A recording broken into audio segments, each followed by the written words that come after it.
मेरे प्रिय मित्रों, आइए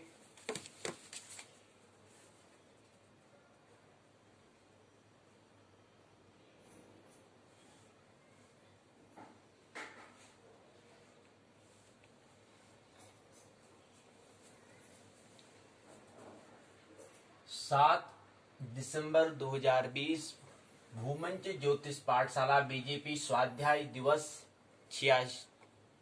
86वां दिवस मनोविज्ञान के द्वादश 12वीं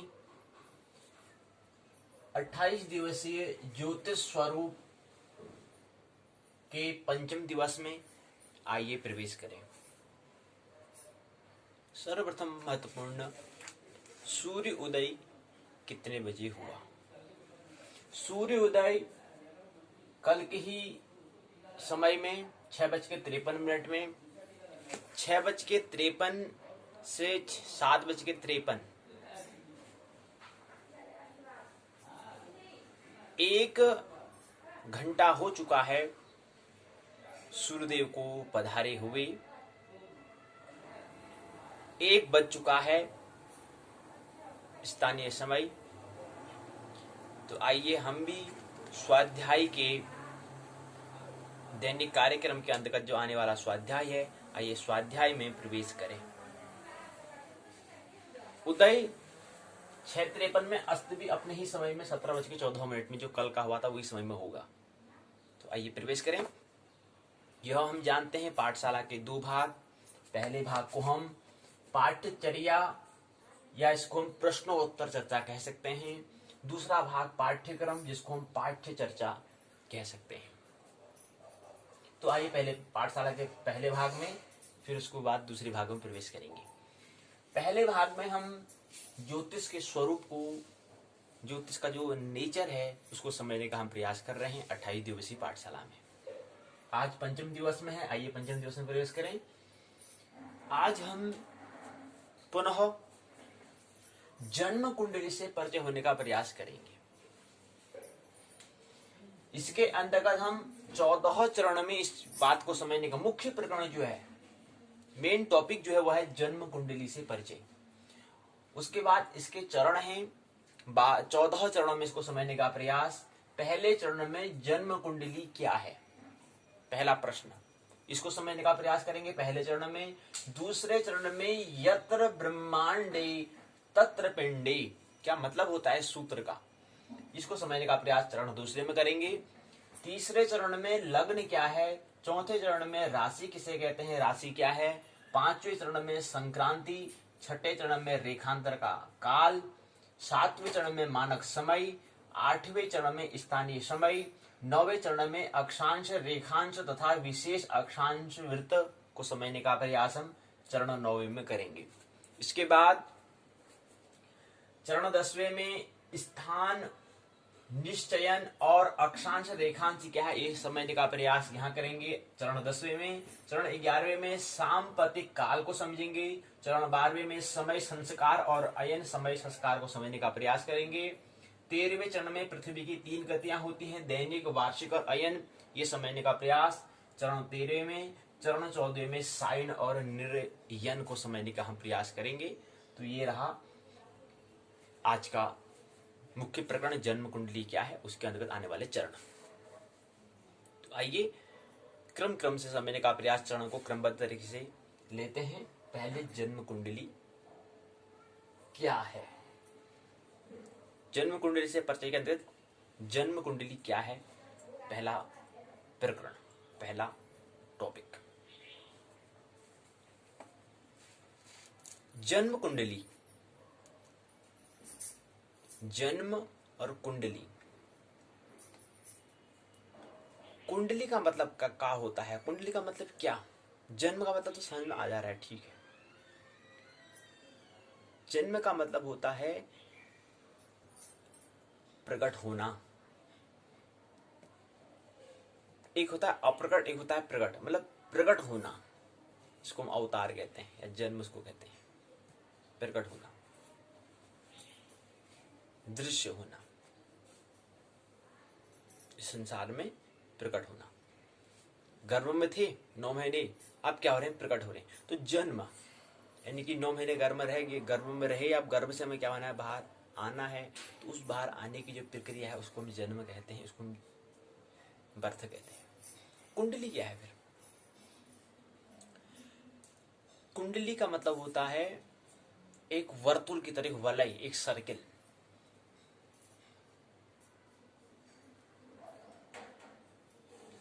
एक रेखा में नहीं, एक लाइन में नहीं, बल्कि एक वर्तुल में।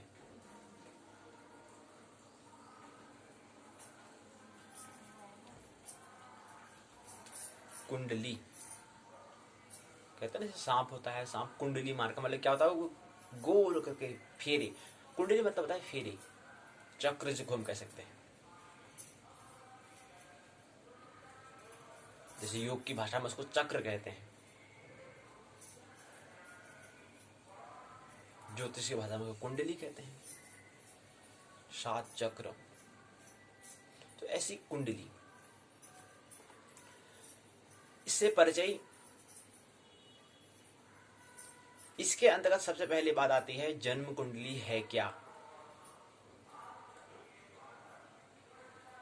मानसिक, शारीरिक और आत्मिक, फिजिकली, साइकोलॉजिकली और स्पिरिचुअली। शारीरिक, मानसिक और आत्मिक शक्ति स्वरूप ध्यानस्थ अवस्था में एक महान सत्य की खोज होती है। जो ऋषि मनीषी हैं, ज्योतिष विकसित विज्ञान है, ये हमें ख्याल रहना चाहिए। कम से कम 95,000 वर्ष पूर्व, आज का नहीं है ज्योतिष विषय जो सोच रहे कि आज का है, 95,000 वर्ष पूर्व, कम से कम 95,000 वर्ष पूर्व का ये विज्ञान है। ये विकसित है कि सभ्यताएं आती हैं, कुछ को अपने अनुभव करते हैं, कुछ समय बाद विलुप्त हो जाती हैं। तो विकसित है, प्रचलन रहा, फिर उसको भूल गए, फिर अभी लगता है कि यार भी इसको विकसित करना है। तो ये ख्याल में न रहे कि इसको विकसित करना है, ये विकसित है। 95,000 वर्ष पूर्व ऋग्वेद।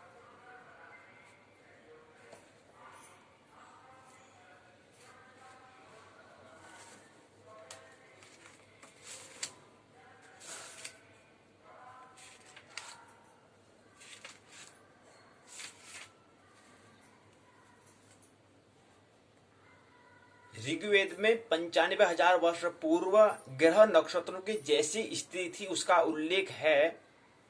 इसी का आधार लोकमान्य तिलक ने यह कहा कि ज्योतिष 90,000 वर्ष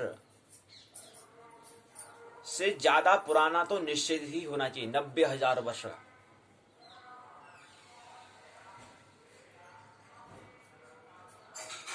जीसस से 25,000 वर्ष पूर्व, 25,000 वर्ष पूर्व सुमेर में मिले हुए जो हड्डी के अवशेष हैं, वहां पर भी ज्योतिष के चिन्ह, निशान, शाइन वहां पर अंकित हैं, दर्ज हैं।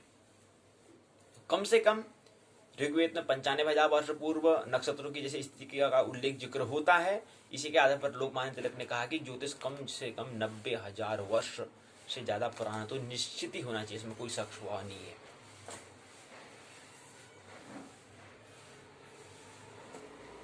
जन्म कुंडली शारीरिक, मानसिक और आत्मिक शक्ति स्वरूप ध्यान स्थित अवस्था में एक महान सत्य की खोज है, का नाम कुंडली है, जन्म कुंडली है। यह सत्य क्या है? जब ऋषि मनीषी जो थे, उनने शारीरिक और मानसिक आत्मिक शक्ति के स्वरूप में जब वो ध्यानस्थ हुए, तो उनने एक सत्य की खोज की। उस सत्य की खोज का नाम उनने जन्म कुंडली में दिया। वो जन्म कुंडली में वो सत्य है क्या? वो सत्य है, सूत्र है, यत्र ब्रह्मांडे तत्र पिंडे। यत्र मने जैसा, ब्रह्मांड मतलब अस्तित्व, तत्र मने पिंडे वैसा ही, पिंड मतलब होता है शरीर। जैसा ब्रह्मांड है वैसा ही शरीर है। अब ब्रह्मांड को समझने का प्रयास करेंगे तो वह बाह्य जगत की बात हो जाएगी, और अपने शरीर की रूपी ब्रह्मांड को समझने का प्रयास करेंगे तो वह अंतः जगत की बात हो जाएगी, वो अध्यात्म बन जाएगा। वो विज्ञान कहलाएगा, वो अध्यात्म कहलाएगा। वो अध्यावरण कहलाएगा ये। और अपने शरीर के अंतर अपने ब्रह्मांड को समझने का प्रयास करेंगे तो वो अध्यात्म कहलाएगा। अगर बाहर के ब्रह्मांड को, खगोल को समझने का प्रयास करेंगे तो अध्यावरण कहलाएगा।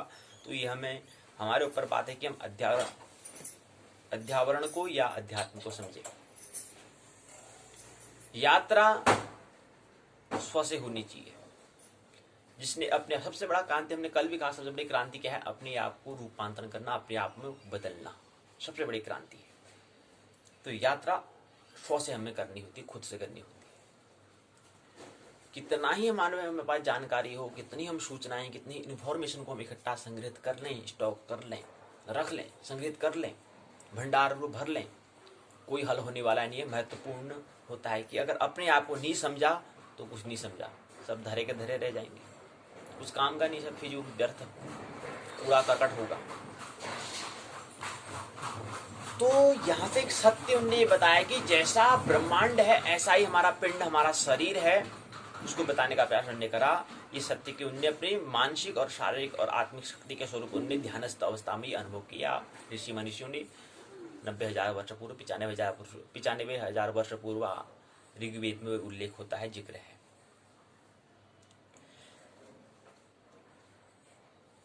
आकाश में दर्शन के लिए निश्चित समय का आकाश का नक्शा बनाया जा सके, उसी प्रकार जातक के जन्म के समय आकाश के परिप्रेक्ष्य में जातक का आकाश के संबंध में नक्शा बनाया जा सके, इस नक्शे को हम जन्म कुंडली कहते हैं। कि जब कोई व्यक्ति जन्म ले रहा है, कुंडली मतलब उस समय उसका जो नक्षत्रों की स्थिति क्या है, उसको उसका नक्शा बनाना, उसका चित्र, उसका तस्वीर उतारना, उस उतारने का नाम ही क्या है? जन्म कुंडली है।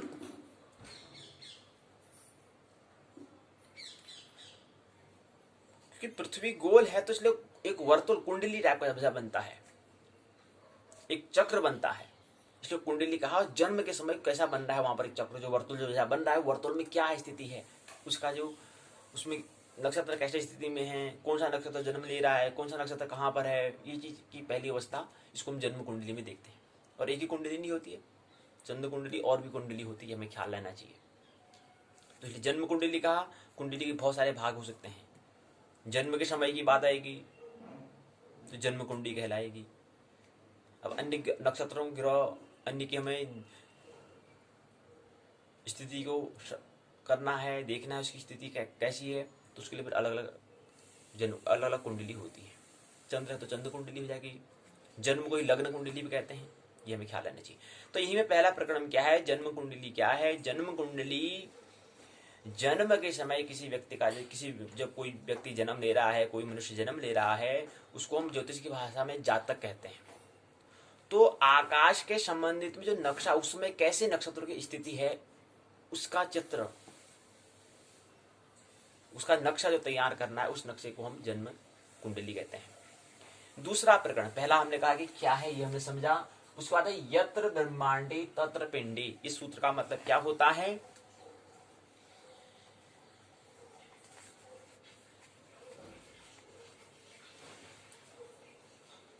जन्म तिथि और जन्म समय लिखवाया जाता है। जातक की कितनी उम्र हुई यह आसानी से हम बता सकते हैं। भारत में जन्म तिथि, जन्म समय, जन्म स्थान, इन तीन की जानकारी विशेष पर विशेष ध्यान रखा जाता है, विशेष ख्याल रखा जाता है कि व्यक्ति का जो जिस मनुष्य ने जन्म लिया उसकी जन्म तिथि क्या है, उसका जन्म समय क्या है, उसका जन्म स्थान क्या है। तीन बातों का विशेष ख्याल रखा जाता है। इसके आधार पर फिर जन्म कुंडली का निर्माण किया जाता है।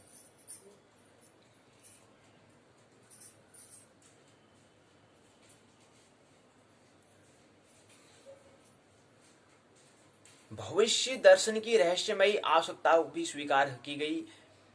और उसका जब नक्षत्र, जो जन्म तिथि है, जन्म समय है, जन्म स्थान है, उसके आधार पर फिर आगे हम भविष्य की वाणी करेंगे। इसलिए उसका नक्शा हम तैयार करते हैं। जैसे हम नक्शा तैयार करते हैं कि हम ताकि कहीं और हम कहीं अन्य स्थान में जाना, अन्य जगह में जाना है, तो नक्शा का हम फायदा उठा सके, नक्षत्र के माध्यम से जा सकें। वो नक्शा, अगर कहीं हमें जाना है तो नक्शा होना चाहिए ना पहले, कि हमें कहाँ जाना है ये तो पता होना चाहिए। चले ही जा रहे हैं जी, पता ही नहीं चले जा रहे हैं। ऐसा नहीं होना चाहिए। तो हमें पता है कि अगर हमें कहीं जाना है तो वहां का हमें नक्शा मपा होना चाहिए, हम कहाँ जा रहे हैं ये हमें पता होना चाहिए कहने का मतलब है। तो ऐसे ही उसके लिए जन्म तिथि, जन्म समय, जन्म स्थान पता होना चाहिए। उसके आधार पर हम जन्म कुंडली का करते हैं, निर्माण करते हैं। उसके आधार से हम भविष्य की वाणी करेंगे कि भविष्य में ये व्यक्ति क्या बनेगा, क्या बन पाएगा। फिर उसके अगर उस बात को हम समझ जाएंगे तो तब उससे कुछ आशा कर सकते हैं। बनेगा नहीं बनेगा, बुद्धत्व को प्राप्त होगा नहीं होगा, आनंदित होगा नहीं होगा, ये चीज अन्य सभी चीजों का हम फिर भविष्यवाणी करेंगे। जन्म कुंडली द्वारा क्या होता है, व्यक्ति के जीवन का दर्शन किया जाता है। यहाँ पर दर्शन होता है जन्म कुंडली के द्वारा, भविष्य की वाणी होती है, भविष्य में क्या होगा ये देखा जाता है। अब जन्म कुंडली में क्या है, जन्म कुंडली में उस समय जो नक्षत्र थे, अतीत में क्या था, अतीत में कैसा है, उसके आधार पर वर्तमान में जन्म कुंडली जिसमें जन्म लिया उस समय, और उसका आगे भविष्य में उस अतीत से वर्तमान के उन दोनों से आगे फिर भविष्य की वाणी। तो दर्शन का यहाँ पर किया जाता है, व्यक्ति का जीवन दर्शन। तो ये दर्शन के लिए यहाँ पर यत्र ब्रह्मांडे तत्र पिंडे से सिद्धांत से यह समझ में आता है कि जैसा ब्रह्मांड को है वैसा ही हमारा शरीर भी एक ब्रह्मांड है। इस सूत्र का मतलब होता है यत्र ब्रह्मांडे तत्र पिंडे, जैसा ब्रह्मांड है वैसा ही हमारा शरीर भी एक क्या है, ब्रह्मांड है। अगला प्रकरण आता है लग्न क्या है। दूसरा प्रकरण पूर्ण हो गया, दूसरा चरण पूर्ण हुआ, तीसरा चरण है लग्न क्या है। समग्र ब्रह्मांड का नक्शा बनाना हो तो उस तारीख, उस समय का नक्शा बनाने से पहले एक दिशा हमें निश्चित करनी होती है। आखिर हमें गिनती कहां से शुरू करेंगे। एक पंक्ति में लाइन लगी है, प्रार्थना हो रही है, अब हम काउंटिंग कहां, एक पूरा एक खेल कर रहे हैं, खेल में पूरा हमने एक सर्कल बना दिया है, अब एक स्थान से हमें गिनती करनी है। हम कह रहे हैं कि उस सर्कल में उस जो चक्र बना है, जो हमने खेल कर रहे, हमने जो बच्चे इकट्ठा हुए हैं, जो विद्यार्थी इकट्ठा हुए हैं, जो शिक्षार्थी इकट्ठा हुए हैं, अब हमें गिनती करना है कि वो जो वलय बना, जो सर्कल बना, जो एक वृत्त बना, इस वृत्त में कितने व्यक्ति हैं। उसके लिए हमें गिनती करनी पड़ेगी, कहीं से तो प्रारंभ करनी पड़ेगी। तो एक व्यक्ति से प्रारंभ करते हैं, उस जो प्रारंभ स्थान है उसी को हम लग्न कहते हैं। और द्वादश भाव में आपने जब ज्योतिष के प्रकरण में, जब ज्योतिष की पाठशाला थी वहां पर हमने समझने का प्रयास किया। ऐसे 12 खाने होते हैं, 12 भाव होते हैं, उसमें पहले वाला जो ठीक केंद्र होता है उसको हम लग्न कहते हैं। मतलब लग्न इति लग्नम, मतलब जहां पर लग रहा हो, तो वहां से हम गिनती, मतलब कहां से गिनती प्रारंभ करें। जब हम बच्चे खेल लेते वलय बन गया था तो कहां से प्रारंभ, कहीं से तो प्रारंभ करेंगे ना, जहां से प्रारंभ कर रहे हैं वह लग्न कहलाएगा। ऐसे ही क्या होता है लग्न, मतलब क्या है, अगर ब्रह्मांड का अगर हमें नक्शा बनाना तो उसकी तारीख, उस समय का नक्शा बनाने के लिए एक दिशा हमें, एक डायरेक्शन हमें निश्चित करनी पड़ती है, फिक्स करनी पड़ती है। उसे अंकित करना अत्यंत आवश्यक होता है। अगर उसको नहीं करेंगे तो फिर, सुना होगा आपने, वो करना आवश्यक होता है। अगर उसको नहीं करेंगे तो फिर असंभव हो, करना ही पड़ेगा।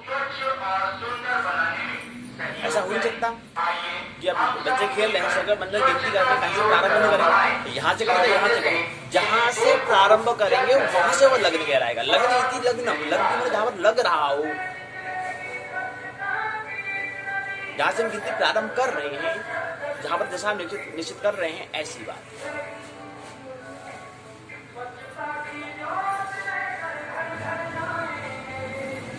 तो एक दिशा, एक डायरेक्शन हमें निश्चित करनी होती है। पूर्व पश्चिम उत्तर दक्षिण से हमें दिशा निश्चित करनी होती है। आकाश के नक्शे पर उत्तर दक्षिण पूर्व पश्चिम का हमें अनुमान नहीं होता है। अगर हमें पूर्व पश्चिम का अनुमान लगाने के लिए दिशा हमें निश्चित करनी होती है। जहां पर जो दिशा हम निश्चित करते हैं वो लग्न कहलाता है। तो लग्न क्या है, लग्न जब कोई बालक जन्म लेता है, जब कोई जातक जन्म लेता है, उस समय बालक के जन्म स्थल से पूर्व दिशा की ओर क्षितिज में आकाश की 12 राशियों में से कौन सी राशि दृश्यमान थी, उस राशि को जातक की पृथ्वी पर जन्म प्रवेश के समय की गई स्पर्श राशि या लग्न राशि के रूप में हम जानते हैं। तो उस समय जो राशि राशि मतलब क्या है, हमने कहा राशि मतलब होता है ढेर, समूह। किसका? नक्षत्र के समूह को हम ढेर कहते हैं। हमने एक नक्षत्र में कहा कितने चरण होते हैं, 9 चरण होते हैं, और कितने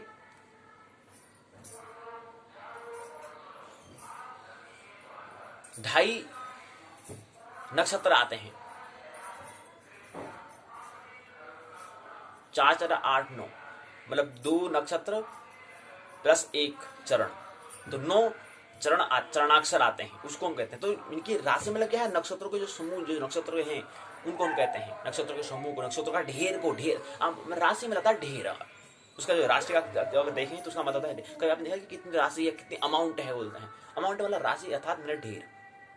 तो तारों का जो समूह उसमें ढेरों की बात हम करते हैं। तो उस समय कौन सी राशि है, जन्म जब बालक जब जातक जब जन्म ले रहा है, व्यक्ति जब मनुष्य का जन्म हो रहा है, उसमें जन्म के स्थल में पूर्व दिशा है, उसके क्षितिज पर आकाश की जो 12 राशि में जो कौन सी राशि उस समय वहां पर है, दृश्य हमें दिखाई दे रही है, उसमें हो स्थिति है, उसको हम को लग्न हम कहेंगे। और वो जो राशि होगी उसी राशि को हम लग्न राशि हमने कहा कहेंगे। तो जो उसको हम जब खाने में दिखाएंगे, जो उसको वहां पर एक 12 खाने होते हैं, 12 भाव होते हैं, 12 राशियां होती हैं, तो वहां पर मध्य जो ठीक होता है उसको हम लग्न कहते हैं।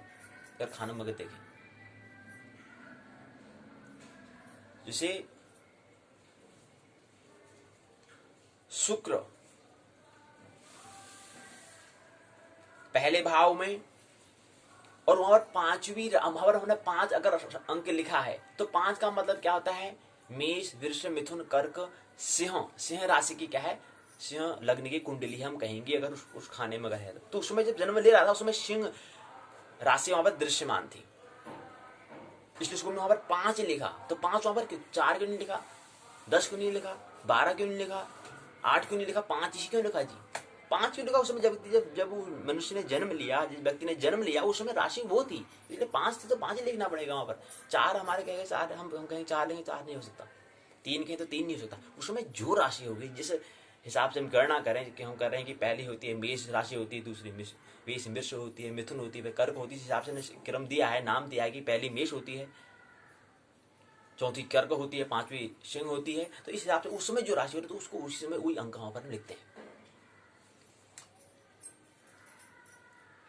तो लग्न क्या है, लग्न इति लग्नम, लग्न इति लग्नम। तो जो लग रहा है, जब कोई व्यक्ति जन्म ले रहा है, बालक जन्म लेता है, उस समय उस जन्म जहां पर जिस स्थान पर वो जन्म ले रहा है, उस स्थान में पूर्व दिशा की ओर वहां पर क्षितिज पर कुछ न कुछ राशि मिल रही होती है। राशि मतलब क्या है, फिर समझ लें। राशि का मतलब होता है तारों, तारे, और तारे मतलब समझ नहीं आता तो नक्षत्र। नक्षत्र को कहते हैं, नक्षत्र हम तारों के समूह को कहते हैं, नक्षत्र कह रहे हैं हम। कि क्या होता है, उसमें 9 चरणाक्षर होते हैं, 2 नक्षत्र प्लस 1 चरण होता है, यानी कि 9 चरणाक्षर होते हैं। और नक्षत्र क्या है, तारों के समूह को कहते हैं। और तारा कौन है, सूर्य। एक तारा तो हमें दिखाई दे रहा होगा, जो सूर्य है, एक तारा तो दिखाई, एक तारा तो हम देखते, एक तारा से तो हम परिचित हैं ही। ऐसी 9 तारे, 9 चरणाक्षर है, ऐसे अन्य तारे हैं। एक तारे से हम परिचित हैं, जिसको हम सूर्य देव कहते हैं, सूर्य देव, भास्कर, भानु। तो एक तारा से हम परिचित हैं। तो ऐसे अन्य तारे हैं, तारों के समूह को हम नक्षत्र कह रहे हैं। तो ऐसे समूह में जिसमें जो, और उसी को राशि हम कह रहे हैं। तो उसमें कोई राशि, कौन सी राशि थी, मतलब कौन सा ढेर है, मतलब उसमें तारों का समूह से ढेर था, वो कौन सा ढेर था? उस समय जन्म के समय जो ढेर था वह था कर्क, सिंह राशि का। और सिंह राशि उस समय क्षितिज दिशा में अगर सिंह राशि है, तो उसमें सिंह लग्न के, और क्या बन जाएगा, फिर लग्न कह जाएगा। क्योंकि उसमें क्या थे, उसमें जन्म जब लेते थे उसमें पूर्व दिशा में क्षितिज दिशा में वहां पर सिंह राशि थी, तो इसलिए इसको हम लग्न कहते हैं। इसी को हमने लग्न कहा। और कुंडली क्या बन जाएगी, सिंह लग्न की कुंडली हो जाएगी। तीसरा प्रकरण लग्न क्या है, थोड़ा समझने का प्रयास अगले चरण में चलिए। आइए, अगला चरण है राशि क्या है। 12 राशि होती है, ये हम जानते हैं। राशि क्या है, राशि हमने बता दिया कि क्या है, तारों नक्षत्रों के समूह को कहते हैं। एक राशि में 9 चरणाक्षर होते हैं, और 12 नमा 108, और 108 चरणाक्षर होते हैं, और 27 नक्षत्र होते हैं। और एक राशि में 2 नक्षत्र, एक चरणाक्षर आता है। तो 9 चरणाक्षर, कुल मिलाकर 9 चरणाक्षर आते हैं। एक राशि में, एक नक्षत्र में 4 चरणाक्षर होते हैं और एक दूसरे नक्षत्र में भी 4 होते हैं। ऐसे ही 27 में 4 होते हैं। तो लेकिन अगर राशि में अगर बांटते हैं तो राशि में उसमें 9 चरणाक्षर आते हैं, अर्थात 2 नक्षत्र 1 चरणाक्षर। तो 2 मतलब एक में 4 है, दूसरे में भी 4 है, 4 4 है 8 और प्लस 1 है तो 9 चरणाक्षर हो गए। ब्रह्मांड के 360 अंश के चक्र में हम 12 राशि को बराबर 12 भागों में बांटते हैं। कोई भी एक वर्तुल बनाएंगे तो उसको कितने अंश का होता है? 360 अंश का होता है हम कहते हैं। तो उसी प्रकार उसको 12 भाग कर देते हैं। मेष राशि को कुंडली में 1 अंक से दिखाया जाता है, वृषभ राशि को 2 अंक से, मिथुन राशि को 3 अंक से, कर्क राशि को 4 अंक से। आप ध्यान देना, अगर कुंडली में ब्रह्मांड तथा कुंडली में 12 राशि हैं, उनको अगर कहीं पर आप जन्म कुंडली देखेंगे तो वहां पर लिखा हुआ होगा तो 1 अंक लिखा तो समझ लेना कि कौन सी राशि है, मेष राशि है। तो जन्म कुंडली जब देखेंगे वहां पर हमें देखना, उसका विश्लेषण करना भी तो आना चाहिए ना, देखना भी तो आना है। और देखना कैसे आएगा? पहले बनाना तो आना चाहिए, कैसे बना है ये पहले पता होना चाहिए कि कैसे बना, क्या रहा। यहाँ पर 5 किलो का बहुत तरह से प्रश्न करने, चिंतन करना होगा जी। अब 2 बातें आती है, एक चिंतन होता है, एक ध्यान होता है, एक थिंकिंग होता है, एक मेडिटेशन होता है। क्या मतलब है इन दोनों में, क्या फर्क है? बहुत फर्क है। चिंतन मतलब होता है कि गुरुजी ने बताया या कहीं से हम कुछ बातें सीखें, कुछ हमने प्रेरणा ली, उसको हमने फिर जिस समय खाली है उस समय उसको हम कुछ मनन करना, विचार करना, उसको हम चिंतन कहते हैं, उसको हम थिंकिंग कहते हैं। करते हैं या नहीं करते हैं? पूछना चाहिए, प्रश्न करना चाहिए। इस पर भी प्रश्न करोगे हम थिंकिंग करते हैं नहीं करते हैं? कि कोई किसी ने बात बताई, आप किसी मान लेते हैं, वहलिया आएगा, जाल बिछाएगा, दाना डालेगा, उड़ जाना, ऐसे बोले जा रहे हैं। क्या कभी चिंतन भी करते हैं कि आप वाकई कोई वहलिया आता नहीं आता? कभी परखते हैं उसको? नहीं, जांच पर उसका हम प्रयोग एक्सपेरिमेंट करते नहीं करते हैं, प्रयोग में लाते नहीं लाते हैं? तो थिंकिंग क्या कहलाता है? थिंकिंग मतलब जो बात बताई सुनी थी उसको फिर उसको जिस समय खाली वक्त है, आप खाली होते कहाँ हैं जी? खाली भी तो होना चाहिए ना। कहाँ होते हैं आप? व्यस्त, पूरे व्यस्त बिजी रहते हैं जी। नहीं होंगे तब भी बिजी कर लेंगे, आपके मन की बेचैनी है ना। लेकिन अव्यस्त होना, अगर किसी को थिंकिंग करनी, सृजन करना तो उसे अव्यस्त होना पड़ेगा। तो अव्यस्त में क्या करना है? जो बात बताई उसको क्या करना है? हमें विचार करना, चिंतन मनन करना है। अब जो बात बताई गुरु जी ने उसको चिंतन मनन करना, तो ये क्या, जो उसको मनन करना, उसको विचार करना, वो विचार करना क्या कहलाएगा? चिंतन, थिंकिंग कहलाएगा। मतलब थिंकिंग मतलब क्या होता है? थिंकिंग मतलब करना, उसकी तोड़ना मरोड़ना, सही है गलत है उसकी जांच करना, उसका टेस्ट, उसका परीक्षण करना, उसका अवलोकन करना कि हाँ गुरुजी ने कहा है सही है नहीं है, वो थिंकिंग कहलाएगा। उसकी जो गुरुजी ने बताया उसमें क्या सत्यता है उसकी, उसको निकालना, उसकी छानना, उसको जैसे हम छन्नी से चाय को छानते ना, ऐसे उसको छानना, जो कूड़ा करकट से बाहर करना है, जो उसमें सत्यता है, जो उसमें ऑथेंटिक प्रामाणिकता है, उसको रखना, धारण करना, धर्म, वही धर्म कहलाएगा, उसको धारण करना है, तो वो थिंकिंग कहलाएगा। ये करते नहीं करते हैं? प्रश्न करें कि हम करते नहीं, थिंकिंग करते नहीं करते हैं, चिंतन करते नहीं करते हैं? तो चिंतन। लेकिन ध्यान क्या है? ध्यान ठीक इसके विपरीत है। ध्यान मतलब आप कोई बात गुरुजी ने बता दी, लेकिन गुरुजी ने कुछ एक सीमा थी, गुरुजी भी कोई पूरी बात थोड़ा बता सकते हैं? गुरुजी की भी एक सीमा है, गुरु की भी एक सीमा है, एक सीमा तक बता सकते हैं, हिंट दे सकते हैं, ये रहा चांद, इशारा कर देंगे, आप चांद तक तो पहुंचा देंगे, केवल इशारा कर सकते हैं, लेकिन जाना तो हमें पड़ेगा। तो वहां पर जानने के लिए हमें क्या करना पड़ेगा? ध्यान में, अर्थात उस समय हमें चिंतन मन नहीं, उस समय जिसका चिंतन हमने किया ही नहीं है, जहां पर हम बात समझ में, जहां पर हम कुछ आगे नहीं कर पा रहे हैं, कुछ आविष्कार नहीं कर पा रहे हैं, आगे हम सोच ही नहीं पा रहे हैं। थिंकिंग में हम कुछ बात जो हमने थिंकिंग में जो हमारे विचार हो पहले से होते हैं, जो हमारे स्टॉक संग्रह में जो हमारे रखे होते हैं, उसी पर क्या करना? सत्यता की जांच, सही गलत की जांच परख करना बुद्धि के माध्यम के द्वारा, वो कहलाता है चिंतन, थिंकिंग। लेकिन ध्यान क्या है? ध्यान में जहां पर हमारी, अब हम समझ, चिंतन मतलब विचार हमारे पास नहीं है, निर्विचार की अवस्था का नाम ध्यान है। अर्थात समझो कि कहीं पर आपको कोई ऐसी स्थिति में हो कि समझ में नहीं आ रहा क्या करूं, तो उस समय क्या करना है? उस समय हमें अपने आप को इतना शांत कर देना है, इतना मौन कर देना है। तो मौन के क्षण में, अब जब इतने शांत, जब आपने जिक्र सुना होगा कि न्यूटन ने जिसमें एकांत में बैठे थे, वृक्ष के नीचे बैठे थे, तो फल गिरा, तो उसमें तत्क्षण वहां से क्या हुआ? वो बात विचार वहां पर उस नियम दिया कि फल नीचे गिरा। तो ऐसे जब आप शांत हो जाते हैं तो उस समय हमारा क्या होता है? परमात्मा का अवतरण होता है। जिसमें पूरे शांत मौन हो जाते हैं। 3 मित्रों के उल्लेख जिक्र है, कल उसका हम श्रवण कर रहे थे, साझा कर लेते हैं, हालांकि क्लास लंबी हो जाएगी। कि 3 मित्र थे, 3 मित्रों में एक ऐसा आयोजन किया गया था कि हमें 3 मित्र की आवश्यकता थी, जो सबसे ज्यादा क्या हो, पढ़ने में सबसे ज्यादा प्रवीण 3 व्यक्ति की हमें आवश्यकता है। ऐसा कुछ प्रयोगशाला किया गया था, कोई ऐसा कार्यक्रम किया गया था, उसके लिए उन्होंने आयोजन किया, तरह तरह के लोगों को उनको आमंत्रण किया, निमंत्रण किया गया कि हमें 3 व्यक्ति हमें चाहिए सर्वश्रेष्ठ, जो क्या हो, पढ़ने लिखने में सर्वश्रेष्ठ हो। 3 मित्र, बहुत पराखा, बहुत परखा, बहुत परखा।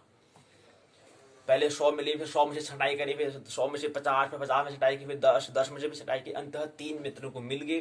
3 मित्रों का क्या था, 3 मित्रों को एक परीक्षा देनी थी। परीक्षा थी कल। तीनों मित्र, दोनों मित्र बड़े जोर से लगे थे, पूरी मतलब उनको अगले दिन पेपर परीक्षा देना था, परीक्षा इम्तिहान देना था।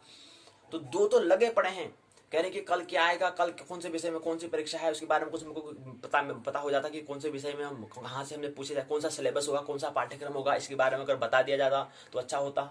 उन्होंने मित्रों ने कहा कोई फिक्र की जरूरत नहीं है, सब बता दिया है, कौन सा सिलेबस है सब बता रखा है, कौन सा क्या पूछा जाएगा वो बता रखा है, सब पोस्टर लगे हैं, सब लगे हैं, उसमें आपको पता है कि मिल जाएगा। तो क्या करा उन्होंने, अच्छा ये विषय है पढ़ना है, तो तुरंत गए बाजार में, मार्केट में, पूरी किताबों को ले आए, जितनी किताबें हो सकती हैं उससे संबंधित जितनी किताबें उनको ले आए, रख लिया।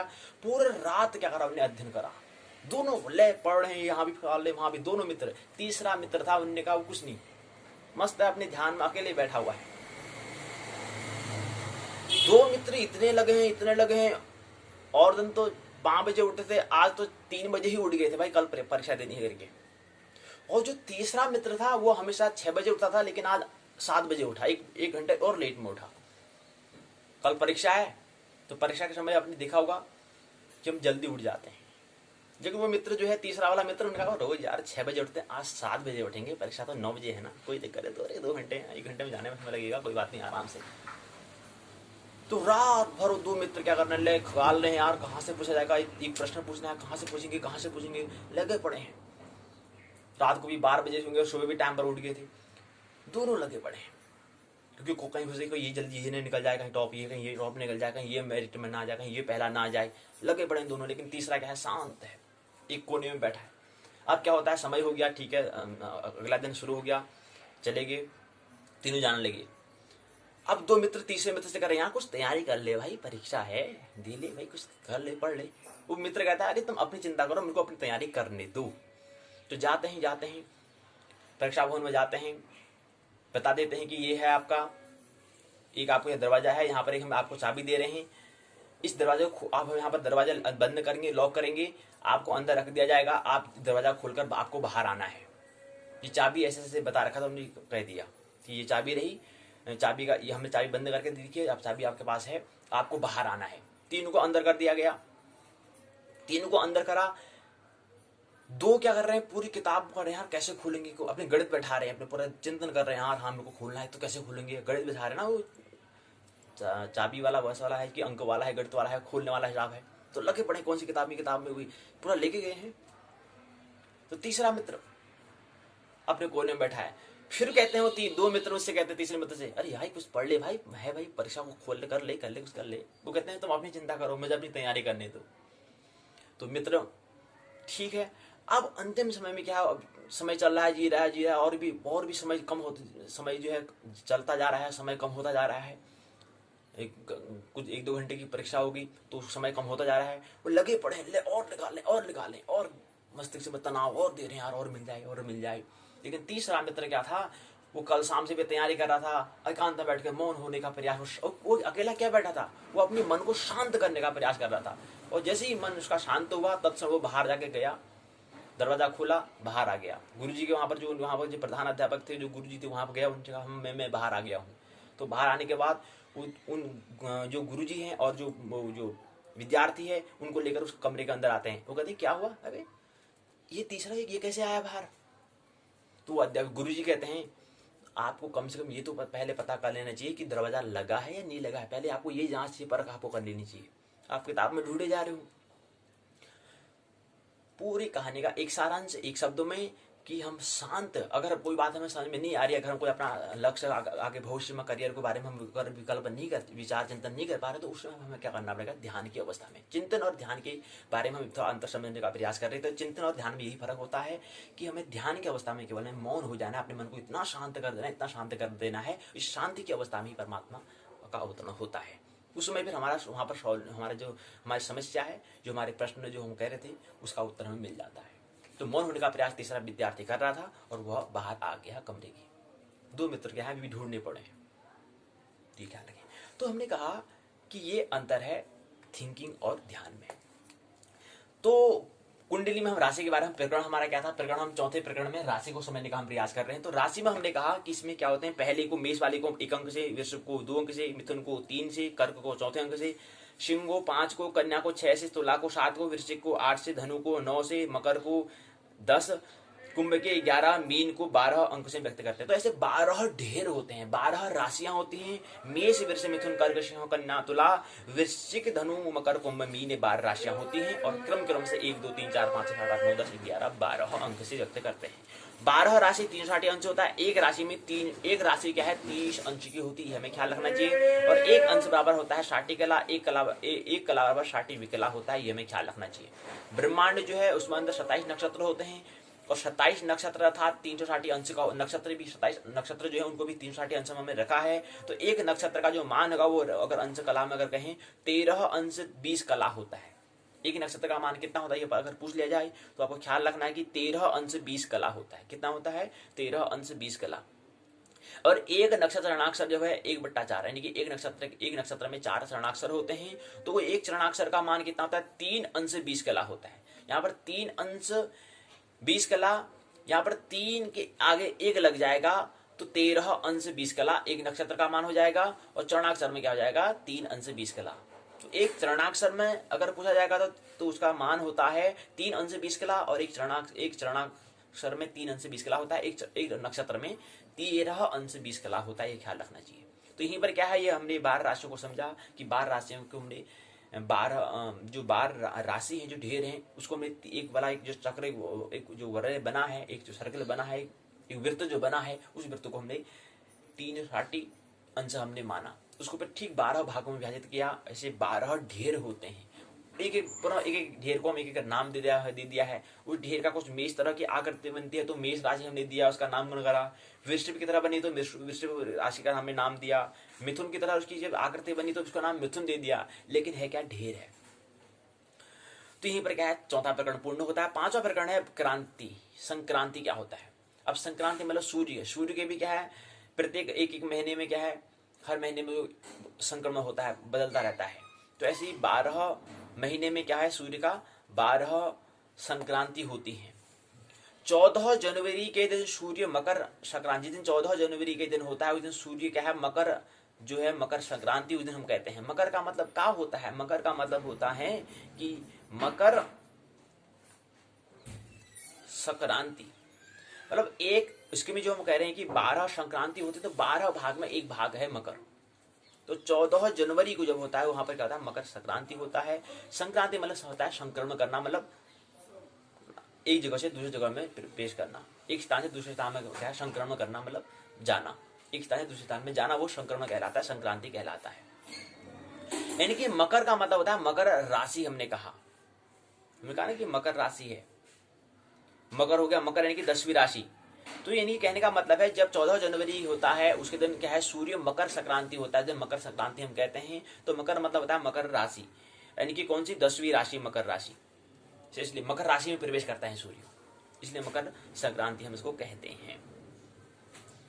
14 जनवरी को सूर्य मकर राशि में, अर्थात जो मकर राशि वह 10वीं राशि है। 15 फरवरी को सूर्य कुंभ राशि में, अर्थात कुंभ जो 11वीं राशि में प्रवेश करता है। सूर्य 15 मार्च को सूर्य की मीन राशि अर्थात 12वीं राशि में। 15 अप्रैल को सूर्य मेष अर्थात पहली राशि में प्रवेश करते हैं। 16 मई को सूर्य वृषभ अर्थात दूसरी राशि में प्रवेश करते हैं। 16 जून को सूर्य मिथुन अर्थात तीसरी राशि में प्रवेश करते हैं। 17 जुलाई को सूर्य कर्क राशि अर्थात चौथी राशि में प्रवेश करते हैं। 18 अगस्त को सूर्य सिंह राशि में अर्थात 5वीं राशि में प्रवेश करते हैं। 18 सितंबर को सूर्य कन्या राशि अर्थात 6ठी राशि में प्रवेश करते हैं। 18 अक्टूबर को सूर्य तुला राशि अर्थात 7वीं राशि में 17 नवंबर को सूर्य वृश्चिक राशि अर्थात 8वीं राशि में, 17 दिसंबर को सूर्य धनु राशि में अर्थात 9वीं राशि में प्रवेश करते हैं। तो 17 दिसंबर, आज 7 दिसंबर है, तो 17 दिसंबर करीब आने वाला है। तो फिर सूर्य कौन सी राशि में? 9वीं राशि में, और 9वीं राशि का नाम है धनु, धनु राशि में, तो धनु संक्रांति कहलाएगा। लेकिन हम आमतौर पर मकर संक्रांति और कर्क संक्रांति ज्यादा समझते हैं। वो इसलिए ज्यादा हम कहते हैं क्योंकि मकर में उत्तरायण और मकर संक्रांति और कर्क संक्रांति में दक्षिणायन। तो सूर्य भी क्या है, 2 आयन होते हैं, मतलब उत्तर गोलार्ध और दक्षिण गोलार्ध में होता है। इसलिए मकर संक्रांति में ज्यादा हम त्योहार का उल्लेख करते हैं, मकर संक्रांति को ज्यादा जानते हैं। लेकिन धनु, वृश्चिक, तुला, कन्या, सिंह, कर्क, मिथुन, वृश्चिक, मेष, मीन, कुंभ, मकर में मकर और कर्क को ज्यादा समझते हैं हम, और उनको थोड़ा कम सुन रखा है हमने। लेकिन हर महीने में 12 संक्रांति होती है। 14 जनवरी, 15 फरवरी, 15 मार्च, 15 अप्रैल, 16 मई, 16 जून, 17 जुलाई, 18 अगस्त, 18 सितंबर, 18 अक्टूबर, 17 नवंबर, 17 दिसंबर, ये क्या है?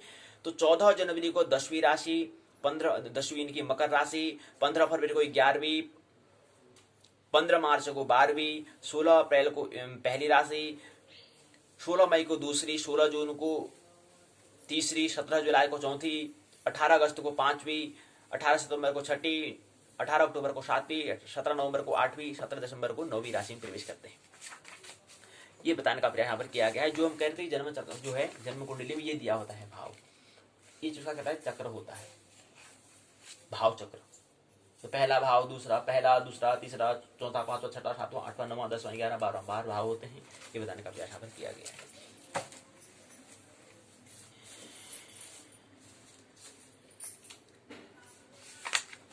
ये है 12 संक्रांति के बारे में हमने समझ लिया है।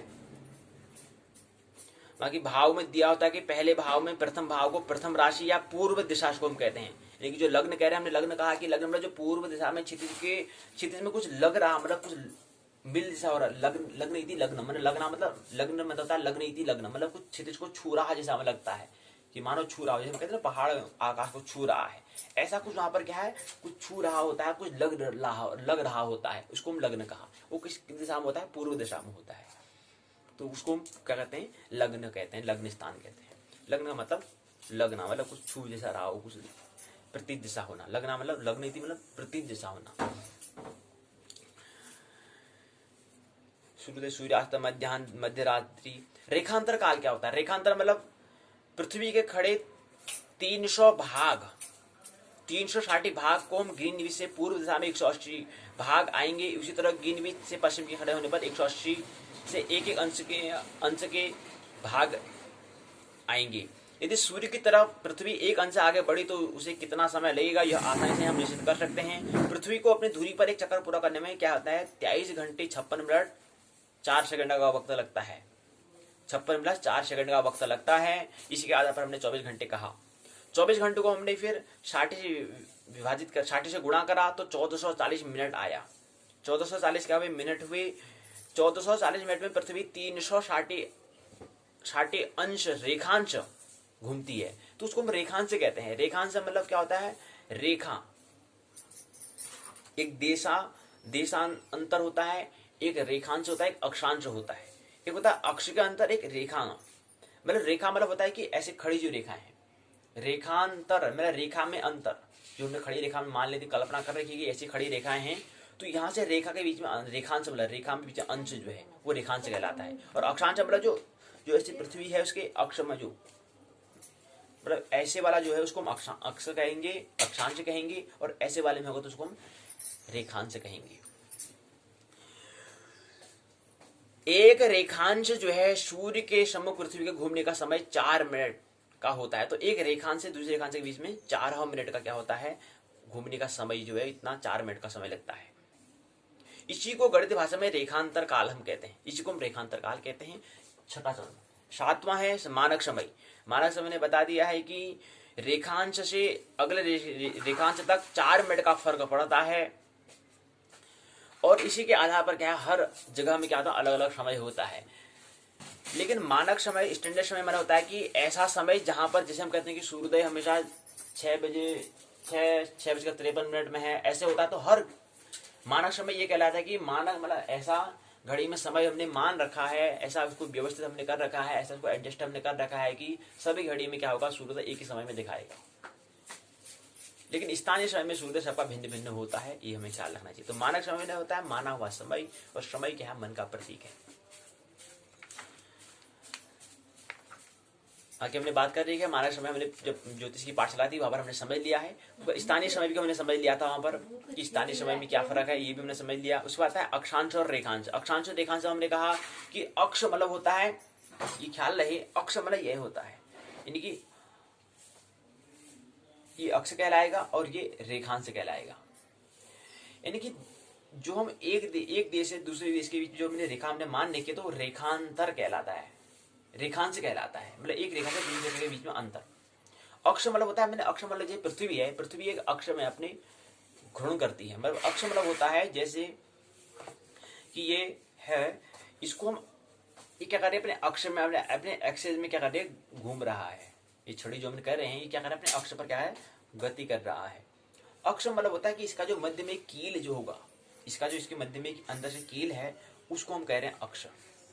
उसी के अंदर से अगर हम उसी के सापेक्ष अगर हम गति करेंगे तो वो अक्षांश कहलाएगा। तो पृथ्वी ऐसी है, पश्चिम से पूर्व दिशा की ओर घूम रही है, एंटी क्लॉकवाइज घूम रही है, तो ऐसे घूमते घूमते आती है तो उसका एक जो घूम रही है, एक तो परिक्रमण कर रही है, एक क्या कर रही है, अपने अक्ष में घूम रही है। तो अक्ष मतलब क्या था, जैसे ये, तो ये अक्ष कहलाएगा। मतलब उदाहरण तौर समझिएगा, कल्पना कराएंगे थोड़ा आपको। एक आप ले लें कि अब गेंद थोड़ा क्रिकेट में अच्छा लगता है ना आपको, हाँ ठीक है, तो एक रबड़ की गेंद होती है। रबड़ की गेंद में आप क्या करो, एक आपको एक सुई डाल लो। सुई को यहां से यहां एक बड़ी सुई लेना था, छोटी सुई से काम चलने वाला नहीं है, बड़ी सुई लें, ऊपर से नीचे डालें,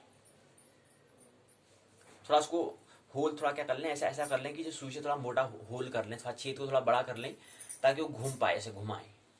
तो ये बी का जो जा रहा है ये अक्ष है, इसके सापेक्ष तो उसको इसके अनुदिश से क्या कर रहे हैं, घुमा रहे हैं उसको, तो ये अक्ष कहलाएगा।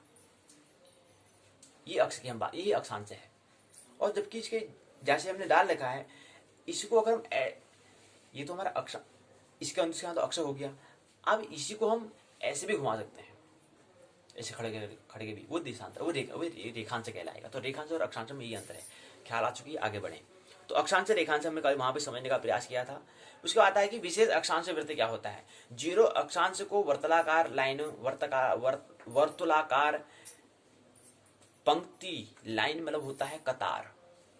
अब लाइन आंग्ल भाषा शब्द है, तो लाइन का मतलब क्या होता है। अब देखो ऑनलाइन हम कहते हैं शब्द, देखो चिंतन की यहीं पर बात आती है। चिंतन का मतलब क्या होता है, चिंतन का मतलब होता है प्रश्न करना, कि लाइन का मतलब, अब लाइन क्या है, ये लाइन आंग्ल भाषा है और हम कहाँ रह रहे हैं, अपने क्षेत्रीय भाषा में इसको रूपांतर करना। लाइन ऑनलाइन कहते हैं। ऑनलाइन का मतलब क्या होता है, ऑनलाइन परीक्षा हो रही है, ऑनलाइन क्या हो रहा है, तो ऑनलाइन मतलब क्या होता है कि प्रश्न किया हमने, जब प्रश्न ही शुरू नहीं किया तो चिंतन कहाँ से होगा। और जहां चिंतन ही नहीं किया वहां सृजन, वहां से आविष्कार की हम आशा कहां से करेंगे, उससे हम उस व्यक्ति से आविष्कार की हम अपेक्षा कहां से करेंगे जो चिंतन ही नहीं कर रहा है। मान ले रहा है हाँ जी, हाँ ऑनलाइन तो ऑनलाइन ही हो रही, भाई ठीक हो रहा जी, ऑनलाइन हो रही। हाँ ऑनलाइन उसके लिए ठीक है, जो उस व्यक्ति जहां पर जिस भाषा, जहां पर ऑनलाइन क्या है, आंग्ल भाषा में है। आंग्ल भाषा मतलब जो वहां के रहने वाले लोग हैं उनके लिए ऑनलाइन शब्द ठीक है, क्योंकि वहां की क्षेत्रीय भाषा उनकी वही है। लेकिन हम जो है, हमारी क्षेत्रीय भाषा वो नहीं है, हमारी स्थानीय भाषा वो नहीं है, तो उस स्थानीय भाषा में रूपांतरण करना पड़ेगा उसको, अपनी स्थानीय भाषा में ही उसको समझना पड़ेगा। नहीं तो दूसरी क्षेत्रीय भाषा में उसको मान लेंगे लेकिन उसको समझ नहीं पाएंगे। समझने के लिए अपनी भाषा में लाना उसको पड़ेगा, ट्रांसलेट करना पड़ेगा। करते हैं तो चिंतन कर रहे हैं, नहीं करते हैं तो चिंतन नहीं कर रहे हैं। और चिंतन जो नहीं कर रहा तो उस पर आविष्कार की हम अपेक्षा नहीं कर सकते। तो अक्षांश वृत्त ही हमने समझ लिया।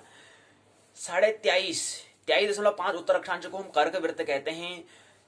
66.5 उत्तर अक्षांश को ध्रुव वृत्त हम कहते हैं, उत्तर ध्रुव वृत्त कहते हैं। 90 अंश उत्तर अक्षांश को उत्तर ध्रुव बिंदु हम कहते हैं। तो विशेष अक्षांश वृत्त हम समझ रहे हैं, ये नवा चरण है। 23.5 दक्षिण अक्षांश को मकर वृत्त कहते हैं।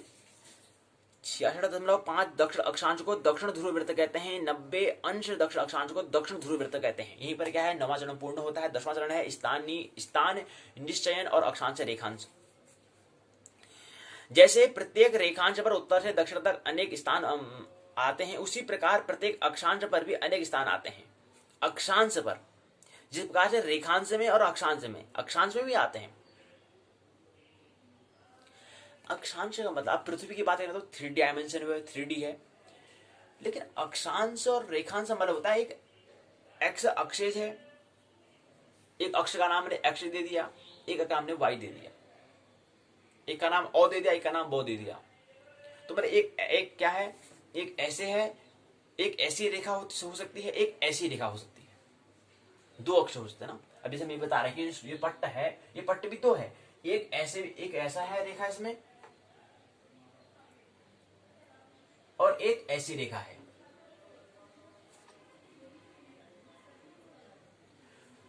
तो ये 2 रेखा से मिलकर बना है। इनकी ये जो व्हाइट बोर्ड है, जो हम कह रहे हैं सफेद पट्टे जो है, ये क्या है, 2 डायमेंशन वाला है, द्विविमीय है। ये 3 डायमेंशन नहीं है, 3 डायमेंशन है भी। कैसे? क्योंकि इसकी कुछ मोटाई भी तो है, तो 3 डायमेंशन भी है, 3D भी है और 2D भी है, 2 डायमेंशन भी है। लेकिन हम उसको आमतौर पर केवल एक पट्टा के केवल एक। अब जैसे ये है, जो पुस्तक का जो पेज पृष्ठ जो है, ये क्या है, 2 डायमेंशन है, द्विविमीय है। लेकिन किताब क्या है, 3 डायमेंशन है, क्योंकि उसकी कुछ मोटाई भी है, 3 विमा इसमें है, ये 1, ये 2 और एक उसकी ऊंचाई है 3, ये 3 डायमेंशन कहलाएगा। लेकिन एक पेज क्या है, वो 2 डायमेंशन है, द्विविमीय है। तो ऐसे ही क्या होता है, रेखांश और अक्षांश में, दोनों में क्या होता है, किसी निश्चित स्थान पर क्या होता है, अनेक स्थान आते हैं। तो अक्षांश हमने 2 अक्ष की बात में पता है, हमने कहा, तो अक्षांश मतलब XY अक्ष से अक्षांश बना है। तो जैसे रेखांश में होता है, वैसे अक्षांश में भी होता है। जैसे एक्स एक्स में हम कह रहे हैं, इस तरह की जो लाइन में कह रहे हैं, उसी तरह से इसमें भी होता है, ये बताने का प्रयास कर रहे हैं।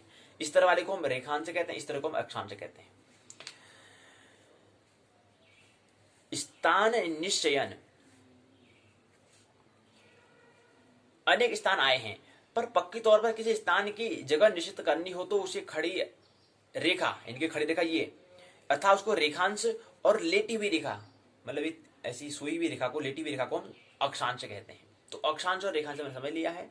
खड़ी और लेटी रेखाओं का मिलान एक निश्चित बिंदु पर भी हो सकता है। इस तरह हर एक स्थान की स्थिति जानने के लिए उस स्थान के अक्षांश और रेखांश दोनों की जानकारी होना परम आवश्यक है। अक्षांश को अक्षांश इस तरह स्थान के लिए अति आवश्यक होता है। अक्षांश इस तरह के स्थान के लिए अति आवश्यक है। अब अहमदाबाद है 23.202 उत्तर अक्षांश पर आता है। अब कोई पूछ ले कि यहाँ कोई देश है, जैसे एक शहर का नाम है अहमदाबाद। अहमदाबाद है कितने अक्षांश पर है, वो है 23.02 उत्तर अक्षांश पर आता है। ऐसे कोई पूछ ले नैनीताल कितने में आता है, हल्द्वानी कितने में, नैनीताल कितने में आता है, या अन्य दूसरा उत्तर प्रदेश कितने में आता है, अन्य जो हमारे प्रदेश है वो कितनी अक्षांश में आते हैं, पूछ सकते हैं। तो कितने आंसर आते हैं, ये हमें ख्याल हमें रखना चाहिए। तो ज्योतिष में क्या है, ये हमें ख्याल रखना पड़ेगा। उस हिसाब से फिर हम समय हमें की बात करेंगे। स्थानीय समय वहाँ पर गणना करना पड़ेगा, तो वहाँ पर हमें थोड़ा सहूलियत होगी अगर इसको समझे हुए होंगे तो। अगला एक प्रक्रम आता है सांप्रतिक काल। सांप्रतिक काल को अंग्रेजी में सिडिरियल टाइम बोलते हैं। सिडिरियल टाइम को हम सांप्रतिक काल कहते हैं, आंग्ल भाषा में इसको सिडिरियल कहते हैं। वैसे यहाँ स्थानीय भाषा में इसको सांप्रतिक काल कहते हैं। किसे कहते हैं, जब विषुवत वृत्त पर शयन मेष राशि से सूर्य के प्रवेश के समय ठीक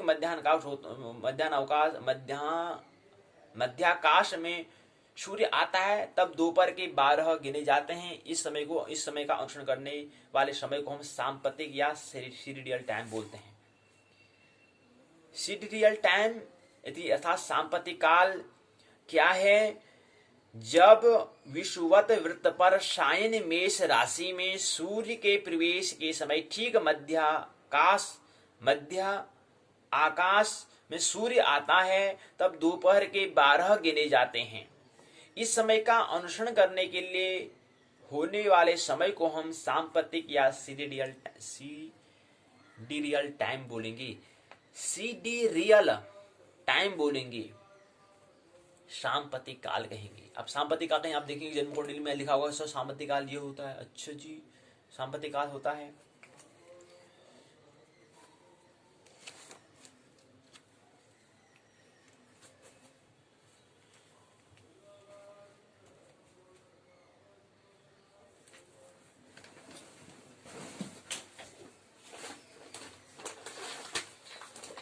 इसमें दिया है, अभी देख लीजिए सांप्रतिक काल।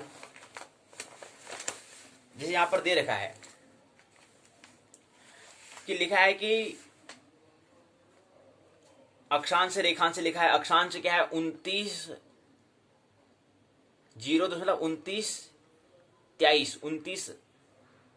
कला 23 विकला अक्षांश। रेखांश 79 कला 27 विकला मानक रेखांश बना रखा। फिर स्थानीय समय संस्कार बता रखा है, युद्ध गृह समय संस्कार बता रखा है, स्थानीय समय बता रखा है, ये बता रखा है। सांपातिक काल सीरिडियल टाइम बता रखा है।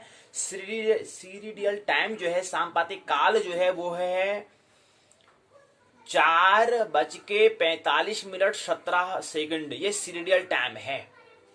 जबकि जन्म समय जो स्थानीय समय था 7:32 में जन्म हुआ था इस जातक का। 4:45 जो है ये क्या है? सीरिडियल टाइम है, सांप्रतिक काल है। 4:45 उसमें सीरिडियल टाइम क्या था? 4:45 हुआ था। जबकि समय जन्म जो स्थानीय समय था उसमें 7:32 था। और मानक समय कितना था? मानक समय 7:45 था। ये उसका मानक समय था। मानक समय 7:45 है, जबकि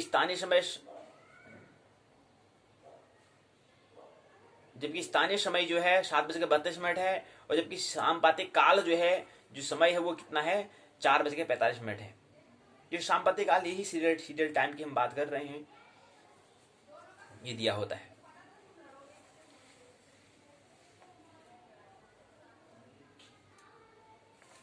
तो ऐसे सांपातिक काल जन्म कुंडली में जब देखेंगे वहां पर उसे मिलेगा। तो सांपातिक काल, तो सांपातिक काल क्या है ये समझ लें। सांपातिक काल क्या होता है? सांपातिक काल कि विषुवत वृत्त पर सायन मेष राशि में सूर्य के प्रवेश के समय ठीक मध्य आकाश में सूर्य आता है, तब दोपहर के 12 गिने जाते हैं। इस समय का जो अनुसरण है करने वाला जो समय है, ऐसे समय को, ऐसे टाइम को हम सांपातिक काल सीरिडियल टाइम बोलेंगे, कहेंगे। पृथ्वी अपनी धुरी पर पूरा एक वर्तुल करने में 23 घंटे 56 मिनट 4 सेकंड का वक्त लेती है। यह हमें ख्याल रखना चाहिए कि पृथ्वी अपने वर्तुल को पूरा करने के लिए 23 घंटे 56 मिनट का समय लेती है। इस समय घड़ियों में 24 घंटे इसको हम दिखाते हैं, इसी के आधार पर हमने 24 घंटे रखे हैं। सांपातिक काल में हर रोज 3 मिनट 56 सेकंड कम होते जाते हैं। सांपातिक काल में एक महीने में लगभग 2 घंटे जितनी कमी आ जाती है। 21 सितंबर को 12 घंटे की कमी आ जाती है। यदि कोई घड़ी सांपातिक काल के अनुसार दिनमान बताती है तो 21 सितंबर को सामान्य घड़ी में दोपहर के 12 बजे होते हैं, जबकि सांपातिक काल घड़ी में रात्रि के 12 बताए जाते हैं। पुनः इसी क्रम में 21 मार्च को सामान्य घड़ी और सांपातिक काल घड़ी में दोनों में दोपहर के 12 बजे होंगे। इस कारण एक माह अर्थात एक दिन पर एक राशि का लग्न परिवर्तन होता है। ऐसी घड़ियां अधिकतर वेधशालाओं में, जो वहां पर जो शोध करते हैं वहां पर वेधशालाओं में इसका प्रयोग करते हैं। प्लेनेटोरियम की जगह में वहां पर सांपातिक काल की गणना करते हैं। और पंचांग में भाई, ज्योतिष में तो ख्याल का बहुत काम आएगा भाई। ज्योतिष में सांपातिक काल सीरिडियल टाइम का प्रयोग हम पंचांग में करते हैं। उसे दिन की शुरुआत यानी मध्य रात्रि के समय के लिए दर्शाया जाता है। दुनिया के किसी भी स्थान के स्थानीय मध्य रात्रि के लिए सांपातिक काल में 3 अक्षांश पर 2 सेकंड का फर्क होता है। यदि स्थान ग्रीनविच से पूर्व की ओर के रेखांश पर आता है तो सांपातिक काल के हर 3 अक्षांश पर 2 सेकंड कम करें, और स्थान यदि ग्रीनविच से पश्चिमी दिशा में हो तो हर 3 रेखांश पर 2 सेकंड मिलाने चाहिए। ऐसे करने पर ग्रीनविच का मध्य रात्रि का सांपातिक काल किसी भी स्थान के सांपातिक काल के संपादन के लिए उपयोगी ला सकते हैं। वैसे देखा जाए तो ग्रीनविच से पूर्व में 180 रेखांश हो जाता है। उसे 3 रेखांश के 2 सेकंड के आधार पर गिनने पर 120 सेकंड अर्थात 2 मिनट का अंतर 2 मिनट आता है। यूं पूर्वी की तरफ का अंतर ज्यादा से ज्यादा 2 मिनट कम हो जाता है, जबकि पश्चिम की तरफ में दो तरफ के स्थान का फर्क ज्यादा से ज्यादा 2 मिनट अधिक हो जाता है। यहाँ अधिक होता है, यहाँ कम होता है। इसी कारण स्थूल घड़ी बनाने वाले सांपत्ति काल को जिस पंचांग में दर्शाया गया है उसे सीधी सीधी उपयोग करते हैं, पर कुंडली में सूक्ष्मता लाने के लिए ग्रीनविच से पूर्व और पश्चिम के स्थान के लिए अनुक्रम के लिए 3 रेखांश पर 2 सेकंड को घटाना है और बढ़ाना है, पर पंचांग में दर्शाए गई सांपत्ति काल का उपयोग हमें करना चाहिए। तो वहां पर के लिए हमें जो हमारा जो कुंडली है वहां पर सांपत्ति काल का हमें उपयोग करना पड़ेगा। रेखांश में 2 मिनट पर 2 सेकंड कम करना पड़ेगा, 2 और बढ़ाना पड़ेगा, इसलिए पंचांग में दर्शाया जाता है। तो वहां पर हमें सांपत्ति काल का उपयोग हमें पंचांग से देखकर हमें करना चाहिए।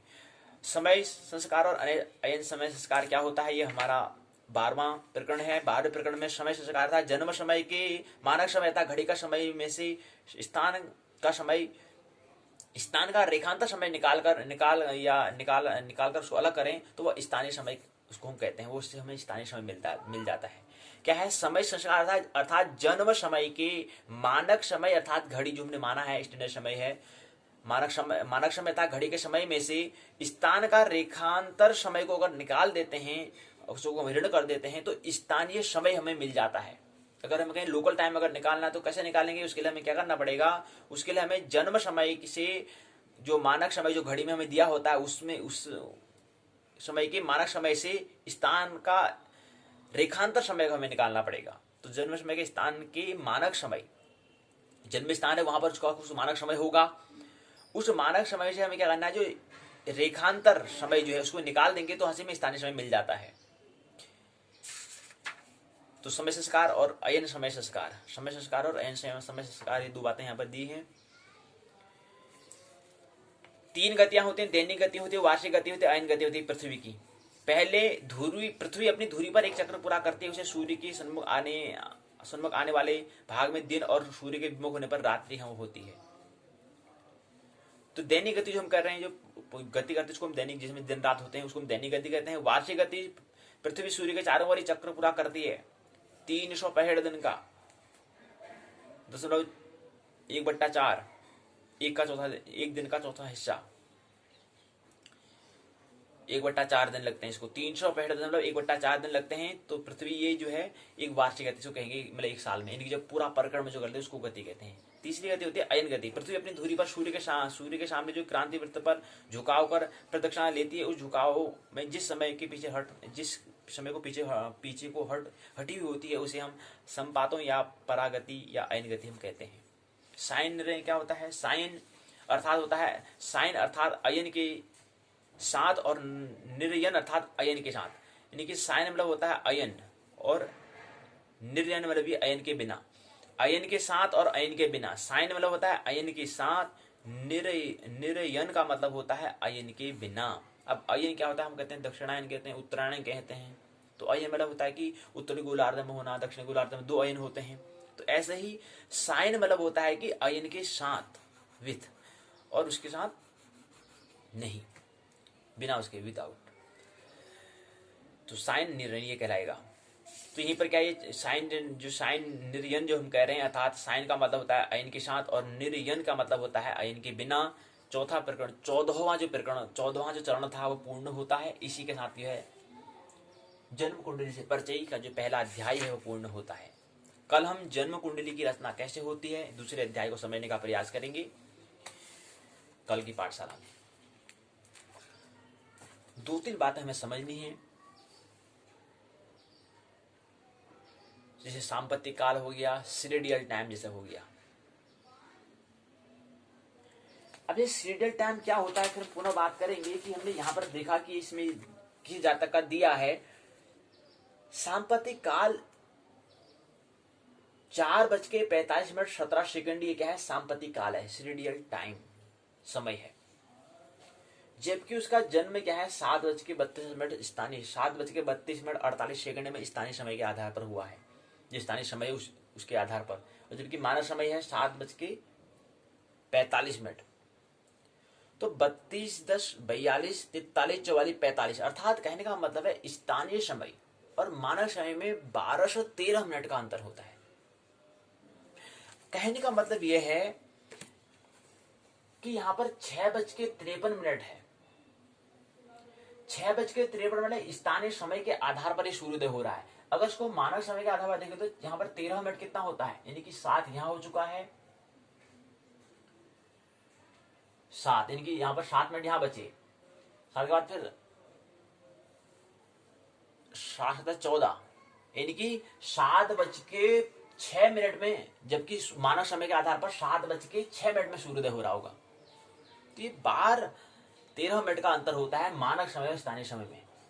वही फर्क यहाँ पर भी देखने को मिल रहा है कि यहाँ पर 7:32:48 में स्थानीय समय है, लेकिन उस समय मानक समय क्या था, 7:45 था। तो 32, 10, 42, 43, 44, 45, 13 मिनट का अंतर होता है स्थानीय समय और मानक समय में। और वो अंतर क्यों हो रहा है, वो अंतर यहाँ पर समझ में आ रहा है कि सूर्य उदय ही में जो फर्क पड़ रहा है तो वो आगे समय में फर्क पड़ेगा ही पड़ेगा।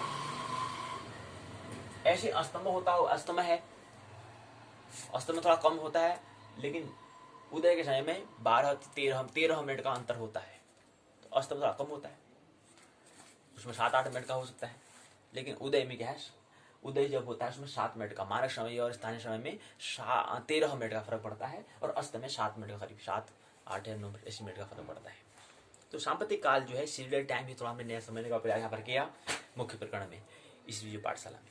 तो आइए पाठशाला के द्वितीय भाग में प्रवेश करें। द्वितीय भाग में हम उत्तराखंड मुक्त विश्वविद्यालय की स्नातक प्रथम वर्ष के प्रथम प्रश्न पत्र विषय मनोविज्ञान के 12वें दिवस में आइए प्रवेश करें। उत्तराखंड मुक्त विश्वविद्यालय व्यक्त करता है PSY 101 मनोविज्ञान की मूलभूत प्रक्रियाएं। पुस्तक का नाम है, खंड 6 में प्रवेश कर रहे हैं। उसका नाम, खंड 6 का नाम है बुद्धि एवं व्यक्तित्व, इंटेलिजेंस और पर्सनैलिटी। इसके अंदर इकाई पहली है बुद्धि। बुद्धि मतलब क्या था, इंटेलिजेंट क्या था, बुद्धि मतलब ब्रेन क्या है, इंटेलिजेंस क्या है, बुद्धि क्या है। बुद्धि क्या है, मस्तिष्क अर्थात हमारी जो ब्रेन है उसका एक हिस्सा होता है। तो बुद्धि को हम समझने का, अर्थात इंटेलिजेंस क्या है उसको समझने का प्रयास, उसकी परिभाषा, उसकी डेफिनेशन क्या है, उसका स्वरूप, उसका नेचर क्या है, उसका सिद्धांत, उसकी थ्योरी क्या है, इसको समझने का प्रयास यहाँ पर करेंगे। पहले में प्रस्तावना, दूसरे चरण में उद्देश्य, तीसरे चरण में बुद्धि को हम समझने का प्रयास यहाँ पर करेंगे। ये बुद्धि जो है ये तीसरा चरण है। बुद्धि के यहाँ पर 2 बात करेंगे, पहले परिभाषा और उसका स्वरूप को समझने का प्रयास, दूसरे में सिद्धांत को समझेंगे। परिभाषा और स्वरूप में 1, 2, 3, 4, 5, 6, 7, 8, 9 बातों को समझेंगे। उसके बाद फिर इसके सिद्धांत में, यहीं पर परिभाषा और स्वरूप में केवल 2, 2, 4, 2, 6, 2, 8, 9 बातों को समझेंगे, बात पूर्ण हो जाएगी। परिभाषा और स्वरूप में 9 भागों में समझेंगे। उसके बाद दूसरा आता है सिद्धांत। सिद्धांत के अंदर 1, 2 ये बता रहे हैं 10 सिद्धांत, 10 बातें हमें समझनी है। 10 के बाद जो दूसरी है उसका 1, 2, 3, 4, 5, 6, 7, 8 भाग में समझने का प्रयास, दूसरे भाग को समझने का प्रयास। सिद्धांत का जो दूसरा भाग है उसको पुनः क्या करेंगे हम, 2, 2, 4, 2, 6, 2, 8 भागों में समझने का प्रयास करेंगे। तीसरे को 2 भागों में, चौथे को फिर पुनः 2 भागों में, पांचवे को पुनः 4 भागों में, छठे को 3 भागों में, और 3 का जो पहला भाग है उसके 2, 2, 4, 2, 6 भागों में समझने का प्रयास। दूसरे को पुनः 2, 2, 4, 5 भागों में, तीसरे को पुनः 2, 2, 4, 2, 6 भागों में, 6 भाग में समझने का प्रयास करेंगे। तो हमने यहाँ पर क्रम दिया है, यहाँ पर क्या है उसको मैं जिक्र नहीं किया है क्योंकि इसमें आएगा नहीं, पट्टा में आएगा नहीं, तो इसलिए हमने तीर का निशान दिया कि अच्छा 5वें में हम यहाँ पर 4 बातें समझेंगे, अच्छा जी।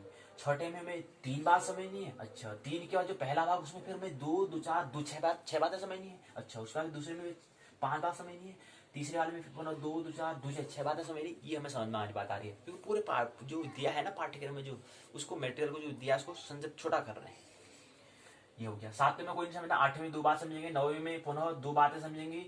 पहले इसकी भी 2 बातें, 2 में से फिर पहले के 1, 2, 3, 4, 5, 6, 7 बातें समझेंगे। उसके बाद दूसरे भाग में 1, 2, 3 बातों को समझेंगे। 10वें में पुनः 2 भाग होंगे, पहले में 3 भाग होंगे, दूसरे में 1, 2, 3 बातें होंगी। 3 में जो पहला है पहले के पुनः 3 होंगे, दूसरे के पुनः 2 होंगे, तीसरे के पुनः 3 होंगे। इसी को समझ के क्या रखें, पाठशाला पूर्ण हो जाएगी। थोड़ा प्रतिभा मतलब 7 घंटे में एक किताब की पुस्तक को पूर्ण करने का प्रयास करें। ये कहते हैं ना, जब स्वामी विवेकानंद की किताब पढ़ते हैं तो 1 मिनट में से जल्दी पढ़ लेते हैं, तो ऐसे ही 7 घंटे में एक किताब क्या हम पढ़ सकते हैं, कंप्लीट कर सकते हैं, पूर्ण कर सकते हैं, या इससे कम में भी कर सकते हैं। 7 गुणा 3 21 घंटे। 21 घंटे में मतलब एक दिन में औसतन 3 से 4 किताब पढ़ सकते हैं।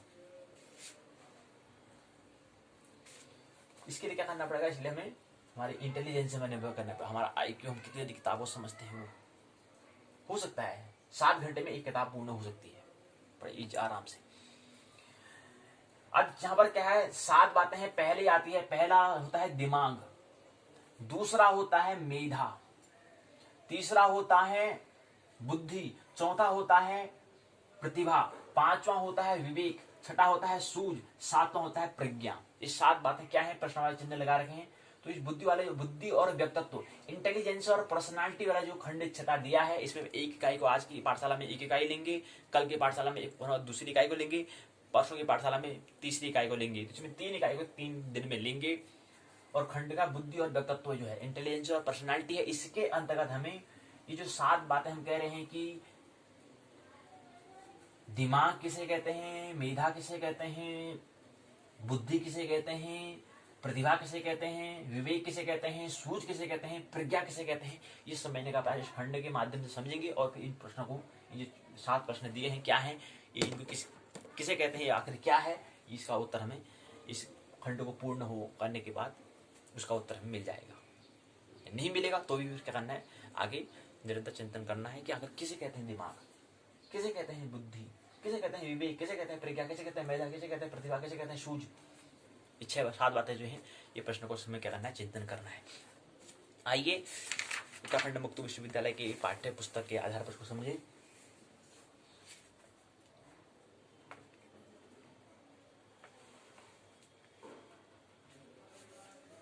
बुद्धि की परिभाषा, स्वरूप के सिद्धांत, प्रस्तावना, उद्देश्य, बुद्धि की परिभाषा, स्वरूप, बुद्धि के सिद्धांत, सारांश, शब्दावली, 100 मूल्यांकन के प्रश्न दिए, संदर्भ केंद्र सूची, निबंधात्मक प्रश्न। प्रस्तावना, बुद्धि क्या है, इसका स्वरूप कैसा होता है, इसकी मनोवैज्ञानिक परिभाषा क्या है प्रस्तावना में। उद्देश्य में 2-3 बातें यहाँ पर दी गई हैं। बुद्धि की परिभाषा, स्वरूप, परिभाषा स्वरूप के बारे में। बुद्धि के स्वरूप को समझाने के लिए समस्या मनोवैज्ञानिक होते हैं। तो पहले स्पीयरमैन बताते हैं, सामान्य योग्यता में मुख्यतः संबंध और संबंध की शिक्षा शामिल रहती है। बीने और साइमन कहते हैं कि बुद्धि को अच्छी तरह निर्णय करने, अच्छी तरह समझने और अच्छी तरह तरीके में से परिभाषित किया जाता है। टर्मन कहते हैं कि बुद्धि को अमूर्त संप्रदायों और उनकी सार्थकता को पूर्ण रूप से समझने की दक्षता को कहा जाता है। थॉर्नडाइक कहते हैं कि उत्तम अनुक्रिया करके उसे नवीन परिस्थितियों के साथ समायोजन करने की योग्यता का नाम बुद्धि है, इंटेलिजेंस है। वेस्लर कहते हैं 1939 में अनुसार बुद्धि किसी व्यक्ति के उद्देश्यपूर्ण कार्य, विवेकपूर्ण चिंतन और वातावरण के साथ प्रभावपूर्ण समायोजन करने की योग्यता का योगफल और सार्वभौम क्षमता है। पियाजे कहते हैं कि बुद्धि एक व्यापक शब्द है, शारीरिक और सामाजिक पर्यावरण के अनुकूल के लिए संज्ञानात्मक संरचना के समतुल और संगठन के उच्च प्रारूप के उपयोग का संकेतन होता है। स्टर्नबर्ग कहते हैं बुद्धि स्वचालित सूचना संसाधन की मानसिक क्षमता और नवीनता के अनुक्रिया में प्रशासन की उपयुक्त व्यवहार का उत्सर्जन इसमें शामिल होता है। आई जिंक कहते हैं बुद्धि को समस्या को हल करने की योग्यता या कौशल का नाम उन्होंने कहा। सेंटलर कहते हैं बौद्धिक व्यवहार प्राणियों के उत्तम जीविका कौशलों से प्रतिबिंबित होता है, मूल शारीरिक प्रतिक्रियाओं के साहचर्य से अलग होता है। तो यहाँ पर बुद्धि की परिभाषा 2 बातें यहाँ पर स्पष्ट होती हैं कि बुद्धि क्या है, उसका जो सारांश में समझते हैं कि बुद्धि यह अनुभव से सीखने की क्षमता है। अनुभव, एक्सपीरियंस। और अनुभव कहां से आता है, एक्सपीरियंस कहां से आता है, जहां से हम अनुभूति लेते हैं, जहां से हम हृदय से तल पर और फीलिंग हमने कर लिया और उसको आचरण में, व्यवहार में लाते हैं। जो हमने फीलिंग किया उसको अब आचरण में लाना, तो इन दोनों से क्या होता है, फिर अनुभव हमको मिलता है, एक्सपीरियंस मिलता है। कहते हैं कि अब अनुभव मतलब क्या है, जैसे हम कहते हैं कि यार हाँ गन्ना का स्वाद मीठा होता है, अच्छा मीठा होता है। गुड़ का स्वाद मीठा होता है, अच्छा मिठाई मीठी होती है। एक तो हमने ये कह दिया, मन से कर दिया अनुभूति, अच्छा यार मीठा होता तो क्या लार टपक रही है, क्या ऐसे हमने कल्पना कर ली मीठा। या कहें कि जलेबी, यार जलेबी बड़ी मीठी होती है। एक हमने क्या करता है, उसकी अनुभूति कर ली, यार मीठा होता तो अच्छी हमने फीलिंग करी, हमारे कल्पना कर ली, अच्छा जलेबी हो, जलेबी बनी हुई आ गई। अब होता है कि उसको आचरण में, अब उसको खाना भी तो है। तो इन दोनों से अनुभूति, जो हमने फीलिंग की, हाँ यार क्या मजा आया, क्या होता है, क्या मीठा होता है, कभी खाया होगा मैंने, तो उसका पुनः स्मरण करते हैं, इसको लाते हैं, क्या मजा आ जाता खाने में। तो जलेबी, अब उसको मैंने आचरण में लाया, खाया हमने, तो इन दोनों के योग से क्या होता है, अनुभव हमें मिलता है, यार हाँ यार वाकई में मीठी होती है। एक्सपीरियंस है, अब अनुभव हो चुका है कि वाकई मीठी होती है। सही कहते हो, वाकई मीठा होता है। कहीं कड़वा भी हो सकता था, लेकिन अब पक्का होगा क्योंकि मैंने इसका टेस्ट मैंने कर लिया है, परीक्षण खुद मैंने कर लिया है और मीठा होता है। अब मैं कह सकता हूँ अब मेरा अनुभव है ये। तो अनुभव से, बुद्धि क्या है? अनुभव से सीखने की क्षमता, अनुभव से, अर्थात अनुभूति और आचरण, व्यवहार। अनुभूति, फीलिंग और व्यवहार, बिहेवियर के योग को हम अनुभव कहते हैं, और अनुभव से सीखने की क्षमता का नाम बुद्धि है। पहली बात। दूसरी बात, पर्यावरण के अनुकूल की योग्यता, उसके अनुकूल होना, प्रतिकूल नहीं, उसके अनुकूल होने की योग्यता का नाम भी क्या है? बुद्धि है। मतलब कोई ऐसी स्थिति आ गई है तो हम बुद्धि का उपयोग किया, अच्छा, तो अब से प्रकृति के हम अनुकूल हुए, प्रतिकूल नहीं, अनुकूल होने की योग्यता का नाम भी क्या है? बुद्धि है। बुद्धि क्या है? मूल युगों का संगठन है, जिसे व्यक्ति को अपने कार्य में सफलता प्राप्त करने का अवसर मिलता है। नवीन परिस्थितियों में व्यक्ति को समायोजन स्थापना करने में सहायता मिलती है। अनुभव के विश्लेषण और आवश्यकताओं के नियोजन और पुनर्संगठन में इसका सहयोग होता है। बुद्धि के सिद्धांत क्या होते हैं? बुद्धि की संरचना कैसी होती है? बुद्धि के प्रमुख सिद्धांत यहाँ पर होते हैं। पहला होता है स्पीयरमैन और सामान्य तत्व। बताते हैं सिद्धांत के हिसाब पर। एकल सामान्य कारक जी बताते हैं, विभिन्न विशिष्ट कारक S1 बताते हैं, S2 बताते हैं, S3 बताते हैं। पूरी विशेषता बात दी है। पहला सिद्धांत है स्पीयरमैन और सामान्य तत्व। बुद्धि के सिद्धांत की यहाँ पर ये बात हमने कर ली, परिभाषा स्वरूप हमने समझ लिया है। दूसरे भाग में, तीसरे चरण के दूसरे भाग में, सिद्धांत में, अब सिद्धांत में जो हमने बनाया है इसको समझने का प्रयास करते हैं। तो पहला होता है स्पीयर, जो हम कह रहे हैं कि सिद्धांत में जो पहला है, तो पहला ये जो एक हमने लिखा है, इसकी बात हम कर रहे हैं। हम यहां पर पहुंचे हैं। स्पीयरमैन और सामान्य तत्व पहला। दूसरा है, जो दूसरा मार्ग है, दूसरा है थर्स्टन और प्राथमिक मानसिक योग्यता। जो दूसरा है, दूसरे के पुनः 1 2 3 4 5 6 7 8 भाग हैं। पहला भाग है वाचिक बोध, दूसरा है शब्द प्रवाह, तीसरा है संख्या, चौथा है देशी का स्थान, पांचवा है साहचर्यात्मक स्मृति, छठा है प्रात्यधिक गति, प्रात्यक्षिक गति है। अगला है सातवां तर्क, रीजनिंग करना, और आठवां है थर्स्टन्स है। ये 8 बातें इसमें दी गई दूसरे भाग में, सिद्धांत के दूसरे भाग में ये दी। 8 तीर की निशानी है। तीसरे में 2 हैं। तीसरे में 2 कौन से? पहला है वाचिक शैक्षणिक, दूसरा होता है व्यवहारिक यांत्रिक। अब यहां पर दिया है सामान्य जी लिखा है, इसमें यहां पर वाचिक शैक्षणिक लिखा है, दूसरा व्यवहारिक लिखा है। वाचिक शैक्षणिक जो है, इसके अंतर्गत छोटे समूह कारक, विशिष्ट कारक, वाचिक संख्या, इनमें भी ऐसे 3 के हिसाब से बता रखे हैं। जैसे हमने यहाँ बता रखे हैं, इनमें भी यहाँ पर बता रखे कि इसके भाग इतने भाग होते हैं। व्यवहारिक में यांत्रिक सूचना और स्थानिक मनोगति ये बताने का प्रयास किया गया है। तो इसमें तीसरे में 2 होते हैं, वाचिक शैक्षणिक और व्यवहारिक यांत्रिक, ये 2 भाग होते हैं। ये हमने 2 जो बनाई समझ में आ गई। चौथे में भी पुनः 2 होते हैं। चौथे में क्या है? चौथे में 2 कौन कौन से होते हैं? चौथे में पहला होता है, चौथा का नाम क्या है पहले तो समझ लें। चौथा का नाम है कैटेल और तरल ठोस विभेद है। चौथे का नाम क्या है? चौथे का नाम ये है। चौथे के 2 भाग कौन से हैं? पहला होता है तरल बुद्धि, फ्लूइड इंटेलिजेंस, दूसरा होता है ठोस बुद्धि, ठोस, कैटालिस्ट, फ्लूइड तरल और कैटालिस्ट मतलब ठोस। फिर अगला आता है, ये तो चौथा। 5वां भाग में पुनः 4 भाग होते हैं। कौन कौन से? पहला, 5वें का नाम क्या है? 5वें का नाम है, 5वें भाग का नाम है पियाजे और अनुकूलन। इसके अंदर 5 भाग जो है, पहला है बच्चों के विचार प्राणों के विचार से गुणात्मक रूप में भिन्न होते हैं। दूसरा होता है, तीसरा होता है, चौथा ये दिया है ना, इसको अभी देखें। इसमें 5 भाग दिए, पहले दिया है, दूसरा दिया है, तीसरा, चौथा, ये 4 भाग से दिए गए हैं। 2 2 4 4 बना रखे, 5वें ये बात बता रही है यहाँ पर पूरी। उसके बाद फिर आता है छठा। छठे में हमने बात करें, छठे में क्या है? 3 है। छठे में पहला, छठे का नाम क्या है? गिलफोर्ड और बौद्धिक संरचना प्रतिरूप। इसके अंतर्गत ये बात दी हुई है। इसमें 3 बात होती है, तीन तीर के निशान काले पेन से, काले कलम से हमने यहाँ पर दिखाए हैं। काला कलम जो है यहाँ पर काला से लिखा है, तीन तीर बता रखे। तीन कौन से? पहला है संक्रिया, दूसरा विषय वस्तुओं, तीसरा है उत्पादनों। अब इसमें जो पहला है, पहले के पुनः दो, दो चार, दो छह हैं। छह कौन कौन से हैं? पहला संज्ञान, दूसरा स्मृति धारणा, तीसरा स्मृति अभिलेखन, चौथा है अपसारी चिंतन, पांचवा है अभिसारी चिंतन, और छठा है मूल्यांकन, इवेल्युएशन करना। तो संज्ञान, स्मृति धारणा, स्मृति अभिलेखन, अपसारी चिंतन, अभिसारी चिंतन, मूल्यांकन, ये छह बात दी है। 1 2 3 4 5 6 बातें यहाँ पर दी गई, छह तीर के निशान से दी है, लाल कलम से भी लिखा है। अगला फिर इसके दो भाग, दूसरे वाले भाग के पुनः 3 2 5 भाग है। कौन कौन सी? पहले दूसरे का भाग का नाम है उत्पाद, संक्रिया। संक्रिया पहले बता दिया। दूसरा है विषय वस्तु, दूसरा जो तीर काला पेन से लिखा है, काले कलम से लिखा है, दूसरे का नाम है विषय वस्तु है। इसके अंतर्गत क्या है? 5 बातें। पहला 5 है दृष्टि, दूसरा है श्रवण, तीसरा है सांकेतिक, चौथा है शाब्दिक, पांचवा है व्यवहारिक, बिहेवियरल। तो ये क्या है? दूसरे का। तीसरे का भाग पुनः 2 2 4 6 भाग है। 6 भाग है। 6 कौन कौन से भाग है? तीसरे का नाम है उत्पाद, इसके 6 भाग कौन कौन से हैं? पहले आता है इकाई, दूसरा वर्ग, तीसरा संबंध, तीसरा तंत्र, चौथा रूपांतर, पांचवा आश्रय। ये क्या है? इसके 2 2 4 2 6 भाग इसके दिए हैं।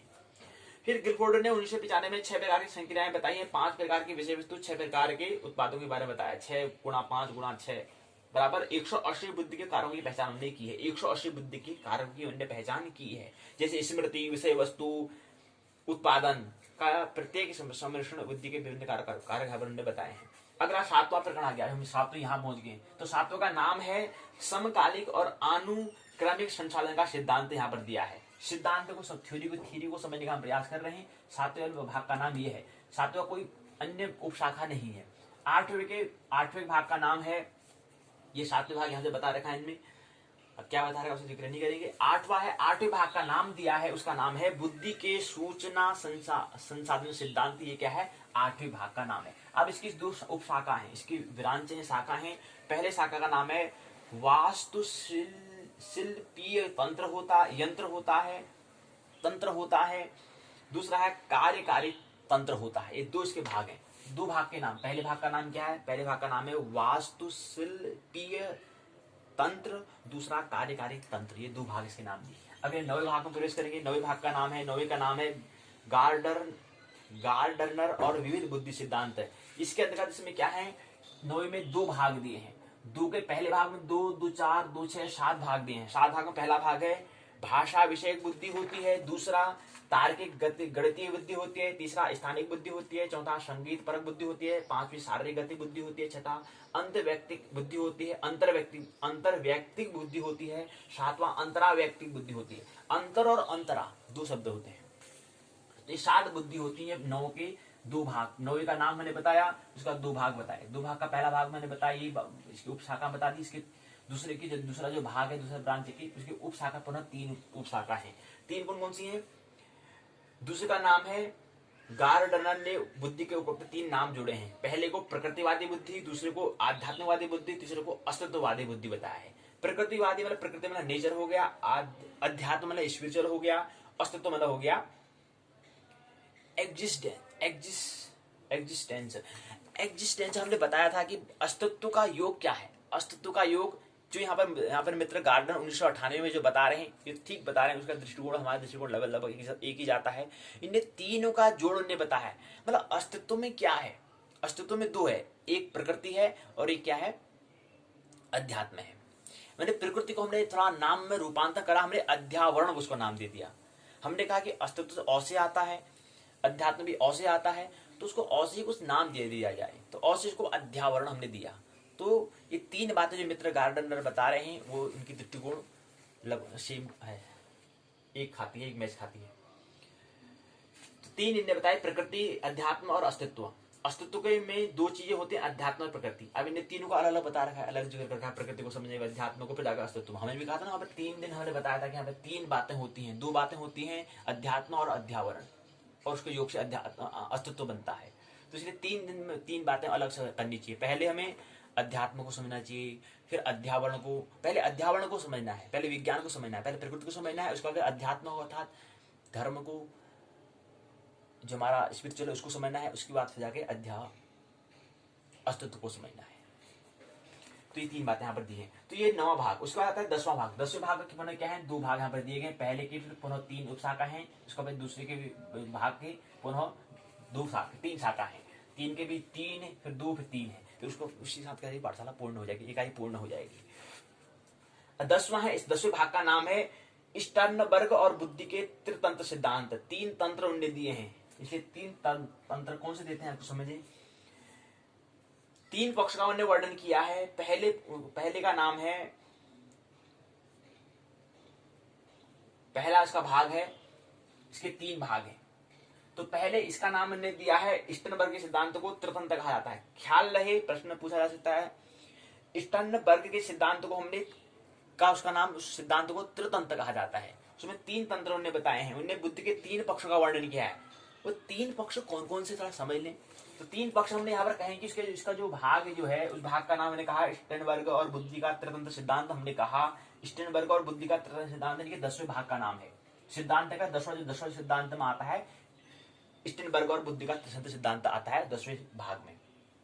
10वें भाग के पुनः 2 शाखा होती हैं। पहले शाखा में पुनः 3 उपशाखा होती हैं। दूसरे भाग के पुनः 3 उपशाखा होती हैं। दूसरे भाग के तो 3 जो पहले के 3 उपशाखा हैं, पहले 3 उपशाखा जो त्रितंत्र हम कह रहे हैं। 3 त्रितंत्र कौन है। पहला तंत्र आता है त्रितंत्र में, पहला तंत्र आता है संघटकीय बुद्धि आता है। दूसरा अनुभवजन्य बुद्धि। तीसरा आता है प्रासंगिक बुद्धि। ये 3 बुद्धि आते हैं। 3 ऐसा पहले भाग के 3 उपशाखा। अगला आता है शाखा के उपशाखा।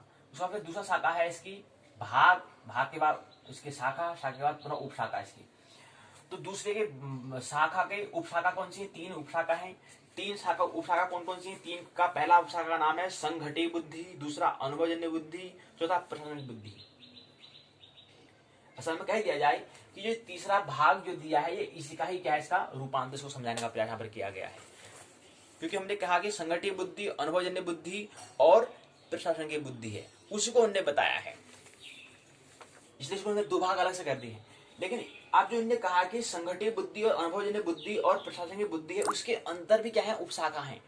तो जो पहले उन्होंने संघटित बुद्धि जो बताई, कि जो पहली ये 3 को ही हमने यहाँ लिखा, इसमें यहाँ पर परिवर्तन हम करेंगे कि यही क्या है, जो 3 भाग है, इन 3 भाग को ये बता रहे हैं। जो हमने 1 लिखा है, 2 लिखा है, 3 लिखा है, ये इसी को व्यक्त कर रहा है। 1 2 3।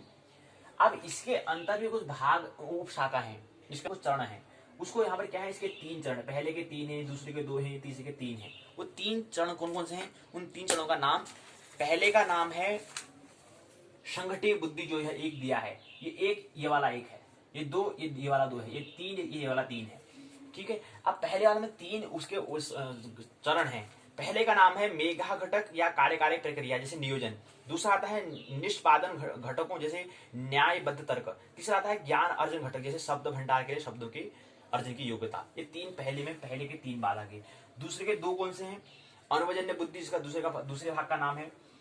पहले का संघटित बुद्धि है, दूसरे का अनुभवजन्य है, तीसरे का प्रासंगिक बुद्धि है। तो अनुभवजन्य में 2 हैं। पहला जो पहला 3 का अनुसार, इसमें पहला जो बताया है, पहले में है नवीनता का सामना करने की योग्यता, दूसरा है स्वायत्त सूचना संसाधन की योग्यता, ये दूसरा भाग। तीसरे का नाम प्रासंगिक बुद्धि हो गया। इसके 3 भाग हैं, 1 2 3। पहले में आता है वास्तविक विश्व पर्यावरण का अनुकूलन, दूसरा अनुकूल पर्यावरण का चुनाव, अनुकूल पर्यावरण का चुनाव, तीसरा होता है पर्यावरण के अनुकूलन करना। ये बात हमें दी है। इसी को हमने त्रितंत्र सिद्धांत कहा। स्टर्नबर्ग और उसके बुद्धि के 3 सिद्धांत, उन्होंने 3 तंत्र के बारे में बताया, संघटित बुद्धि, अनुभवजन्य बुद्धि और प्रासंगिक बुद्धि। पहले के 3, दूसरे के 2, तीसरे के 3। पहले के 3, दूसरे के 2, तीसरे के 3। यहीं पर क्या है, पाठशाला पूर्ण होती है।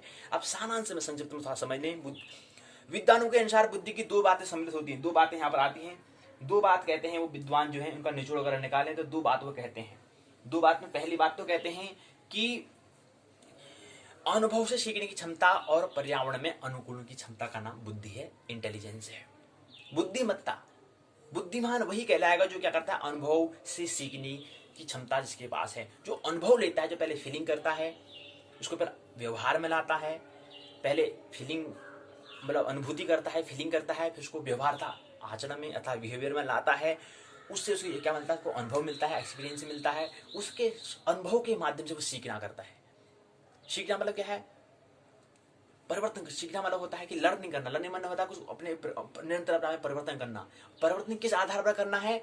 अपने जो उसने अनुभूति की है, उस अनुभूति में जो उसने अनुभव किया था उसको दोबारा वो करेगा तो उसमें कुछ परिवर्तन करना, और जो उसने आचरण में व्यवहार में लाया था उसमें कुछ और नया परिवर्तन करना, तो वो क्या कहलाएगा? फिर सीखने की क्षमता। तो अनुभव के आधार पर सीखने की क्षमता का नाम बुद्धि है। दूसरी बात, पर्यावरण के साथ।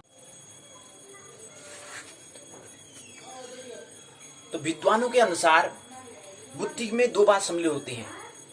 बुद्धि क्या है? जो मैं पूरा उसका निचोड़ निकाला, उसका निचोड़ क्या है? दो बातें आती हैं कि अनुभव से सीखने की क्षमता पहली, दूसरा होता है पर्यावरण के साथ अनुकूलन की क्षमता, के साथ अनुकूल होना, प्रतिकूल नहीं, अनुकूल,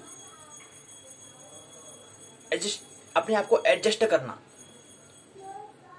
अगेंस्ट नहीं, एडजस्ट। तो दो बातें यहां पर आती हैं। बाकी इसी प्रकार से इन्हें बता रखा है, अगले प्रकरण को इन्हें बताया। सारांश में पहली बात यह है, दूसरी बात, तीसरी, चौथी, पांचवी, छठी, सातवीं, आठवीं, नौवीं, 10, 11 बात यहाँ पर दी गई है। इसके बाद दो शब्दावली, बुद्धि किसे कहते हैं, वाचिक बोध किसे कहते हैं। बुद्धि का मतलब इंटेलिजेंस का मतलब होता है, बुद्धिमत्ता किसे कहेंगे, बुद्धिमान व्यक्ति कौन कहलाएगा। उसके बाद फिर आगे बुद्धि होता है, बुद्धि तीसरे नंबर में रखा है। उससे पहले दिमाग पहला, दूसरा मेधा, तीसरा बुद्धि, चौथा प्रतिभा, पांचवा विवेक, छठा सूझ, सातवां प्रज्ञा। तो पहले हमें दिमागदार हमें बनना है, दूसरा हमें मेधावी बनना है, तीसरा हमें बुद्धिमान हमें बनना है, चौथे में हमें प्रतिभाशाली हमें बनना है, पांचवें में विवेकशाली हमें बनना है, छठे में हमें सूझ समझदार व्यक्ति में बनना है, छठे में, सातवें में प्रज्ञावान हमें बनना है, और आठवें में स्थित प्रज्ञ बन जाना है। प्रज्ञा भी स्थिर हो जानी है तो स्थित प्रज्ञ कहलाएगा, तो स्थित प्रज्ञ की अवस्था कहलाती है। तो ये 7 बातें हैं, ये हमें करना है। तो इसमें हम तीसरे नंबर की बात करें, बुद्धि मतलब तीसरे नंबर में जो बुद्धि, इंटेलिजेंस किसे कहेंगे, बुद्धिमान कौन कहलाएगा। बुद्धि मूल योग्यताओं का संगठन है जिससे व्यक्ति को अपने कार्य में सफलता प्राप्त करने का अवसर मिलता है। नवीन परिस्थितियों में व्यक्ति को समायोजन स्थापित करने में सहायता मिलती है बुद्धि के माध्यम से, इंटेलिजेंस के माध्यम से। संबंध अनुभव के विश्लेषण और आवश्यकताओं के नियोजन और पुनर्संगठन से होता है। वाचिक बोध क्या है, शब्द ज्ञान का अच्छा मापक है। जो वाचिक बोध जो हम कह रहे हैं, बोध, देखो यहां पर जब हमने 7 बात बताई इस प्रकार हमने कहा, यहां एक शब्द आता है बोध। सूझ कहो या बोध कहो या प्रज्ञा कहो या बोध भी हम कह सकते हैं। बोध होना, सूझ मतलब समझ आना, साथ में प्रज्ञा मतलब बोध होना, जिसे हम आत्मबोध कहते हैं। अपना बोध होना, अपना ख्याल होना, अपने बारे में ख्याल होना। तो वैसे वाचिक बोध पीछे शब्द जुड़ा है, कंप्रीहेंसिव बोलते हैं इसको, और वाचिक को वेरी वेल बोलते हैं। तो बोध, वाचिक बोध क्या है, शब्द ज्ञान का अच्छा मापक होता है, लेकिन इसमें पठन बोध और वाचिक समानार्थी की योग्यताएं भी क्या होती हैं, जुड़ी होती हैं। 100 मूल्यांक तो प्रश्न दिए हैं, संदर्भ सूची दी है, निबंधात्मक प्रश्न पूछे गए हैं। बुद्धि की विभिन्न परिभाषाओं का आधार, उसके स्वरूप को स्पष्ट करो। कारक विश्लेषण पर आधार पर बुद्धि के सिद्धांतों का, जो बुद्धि है, जो इंटेलिजेंस है, उसके सिद्धांत का वर्णन करो। दूसरा प्रश्न। तीसरा, पियाजे के अनुकूल सिद्धांत से आप क्या समझते हैं। चौथा है बुद्धि की सूचना संसाधन सिद्धांतों को स्पष्ट करो। चौथा। पांचवा है समकालीन और अनुक्रमिक संसाधन सिद्धांत का आधार बताइए। छठा है विविध बुद्धि सिद्धांत से आप क्या समझते हैं। जो मैंने पढ़ा सिद्धांत इतने सारे विषय पढ़े, विविध सिद्धांतों के बारे में उससे आप क्या समझते हैं। समझ मतलब सूझ, अर्थात छठे नंबर की बात हो रही है। पहले दिमाग, मेधा, बुद्धि, प्रतिभा, विवेक, सूझ, प्रज्ञा। सूझ को या बोध को या समझ को, ये छठे नंबर में। 7 नंबर जाके प्रज्ञा आएगी। तो ये बात है, यहीं पर क्या इकाई पूर्ण हो जाती है। मानना नहीं है, जानना है। आनंद महोत्सव पूर्व जीवन जीना है। मेरी बातों को इतने प्रेम पूर्वक शांतिपूर्वक सुना, बहुत बहुत अनुग्रहित हूं। अंत में सबके भीतर बैठे हुए परमात्मा को प्रणाम करता हूं। मेरा प्रणाम स्वीकार करें।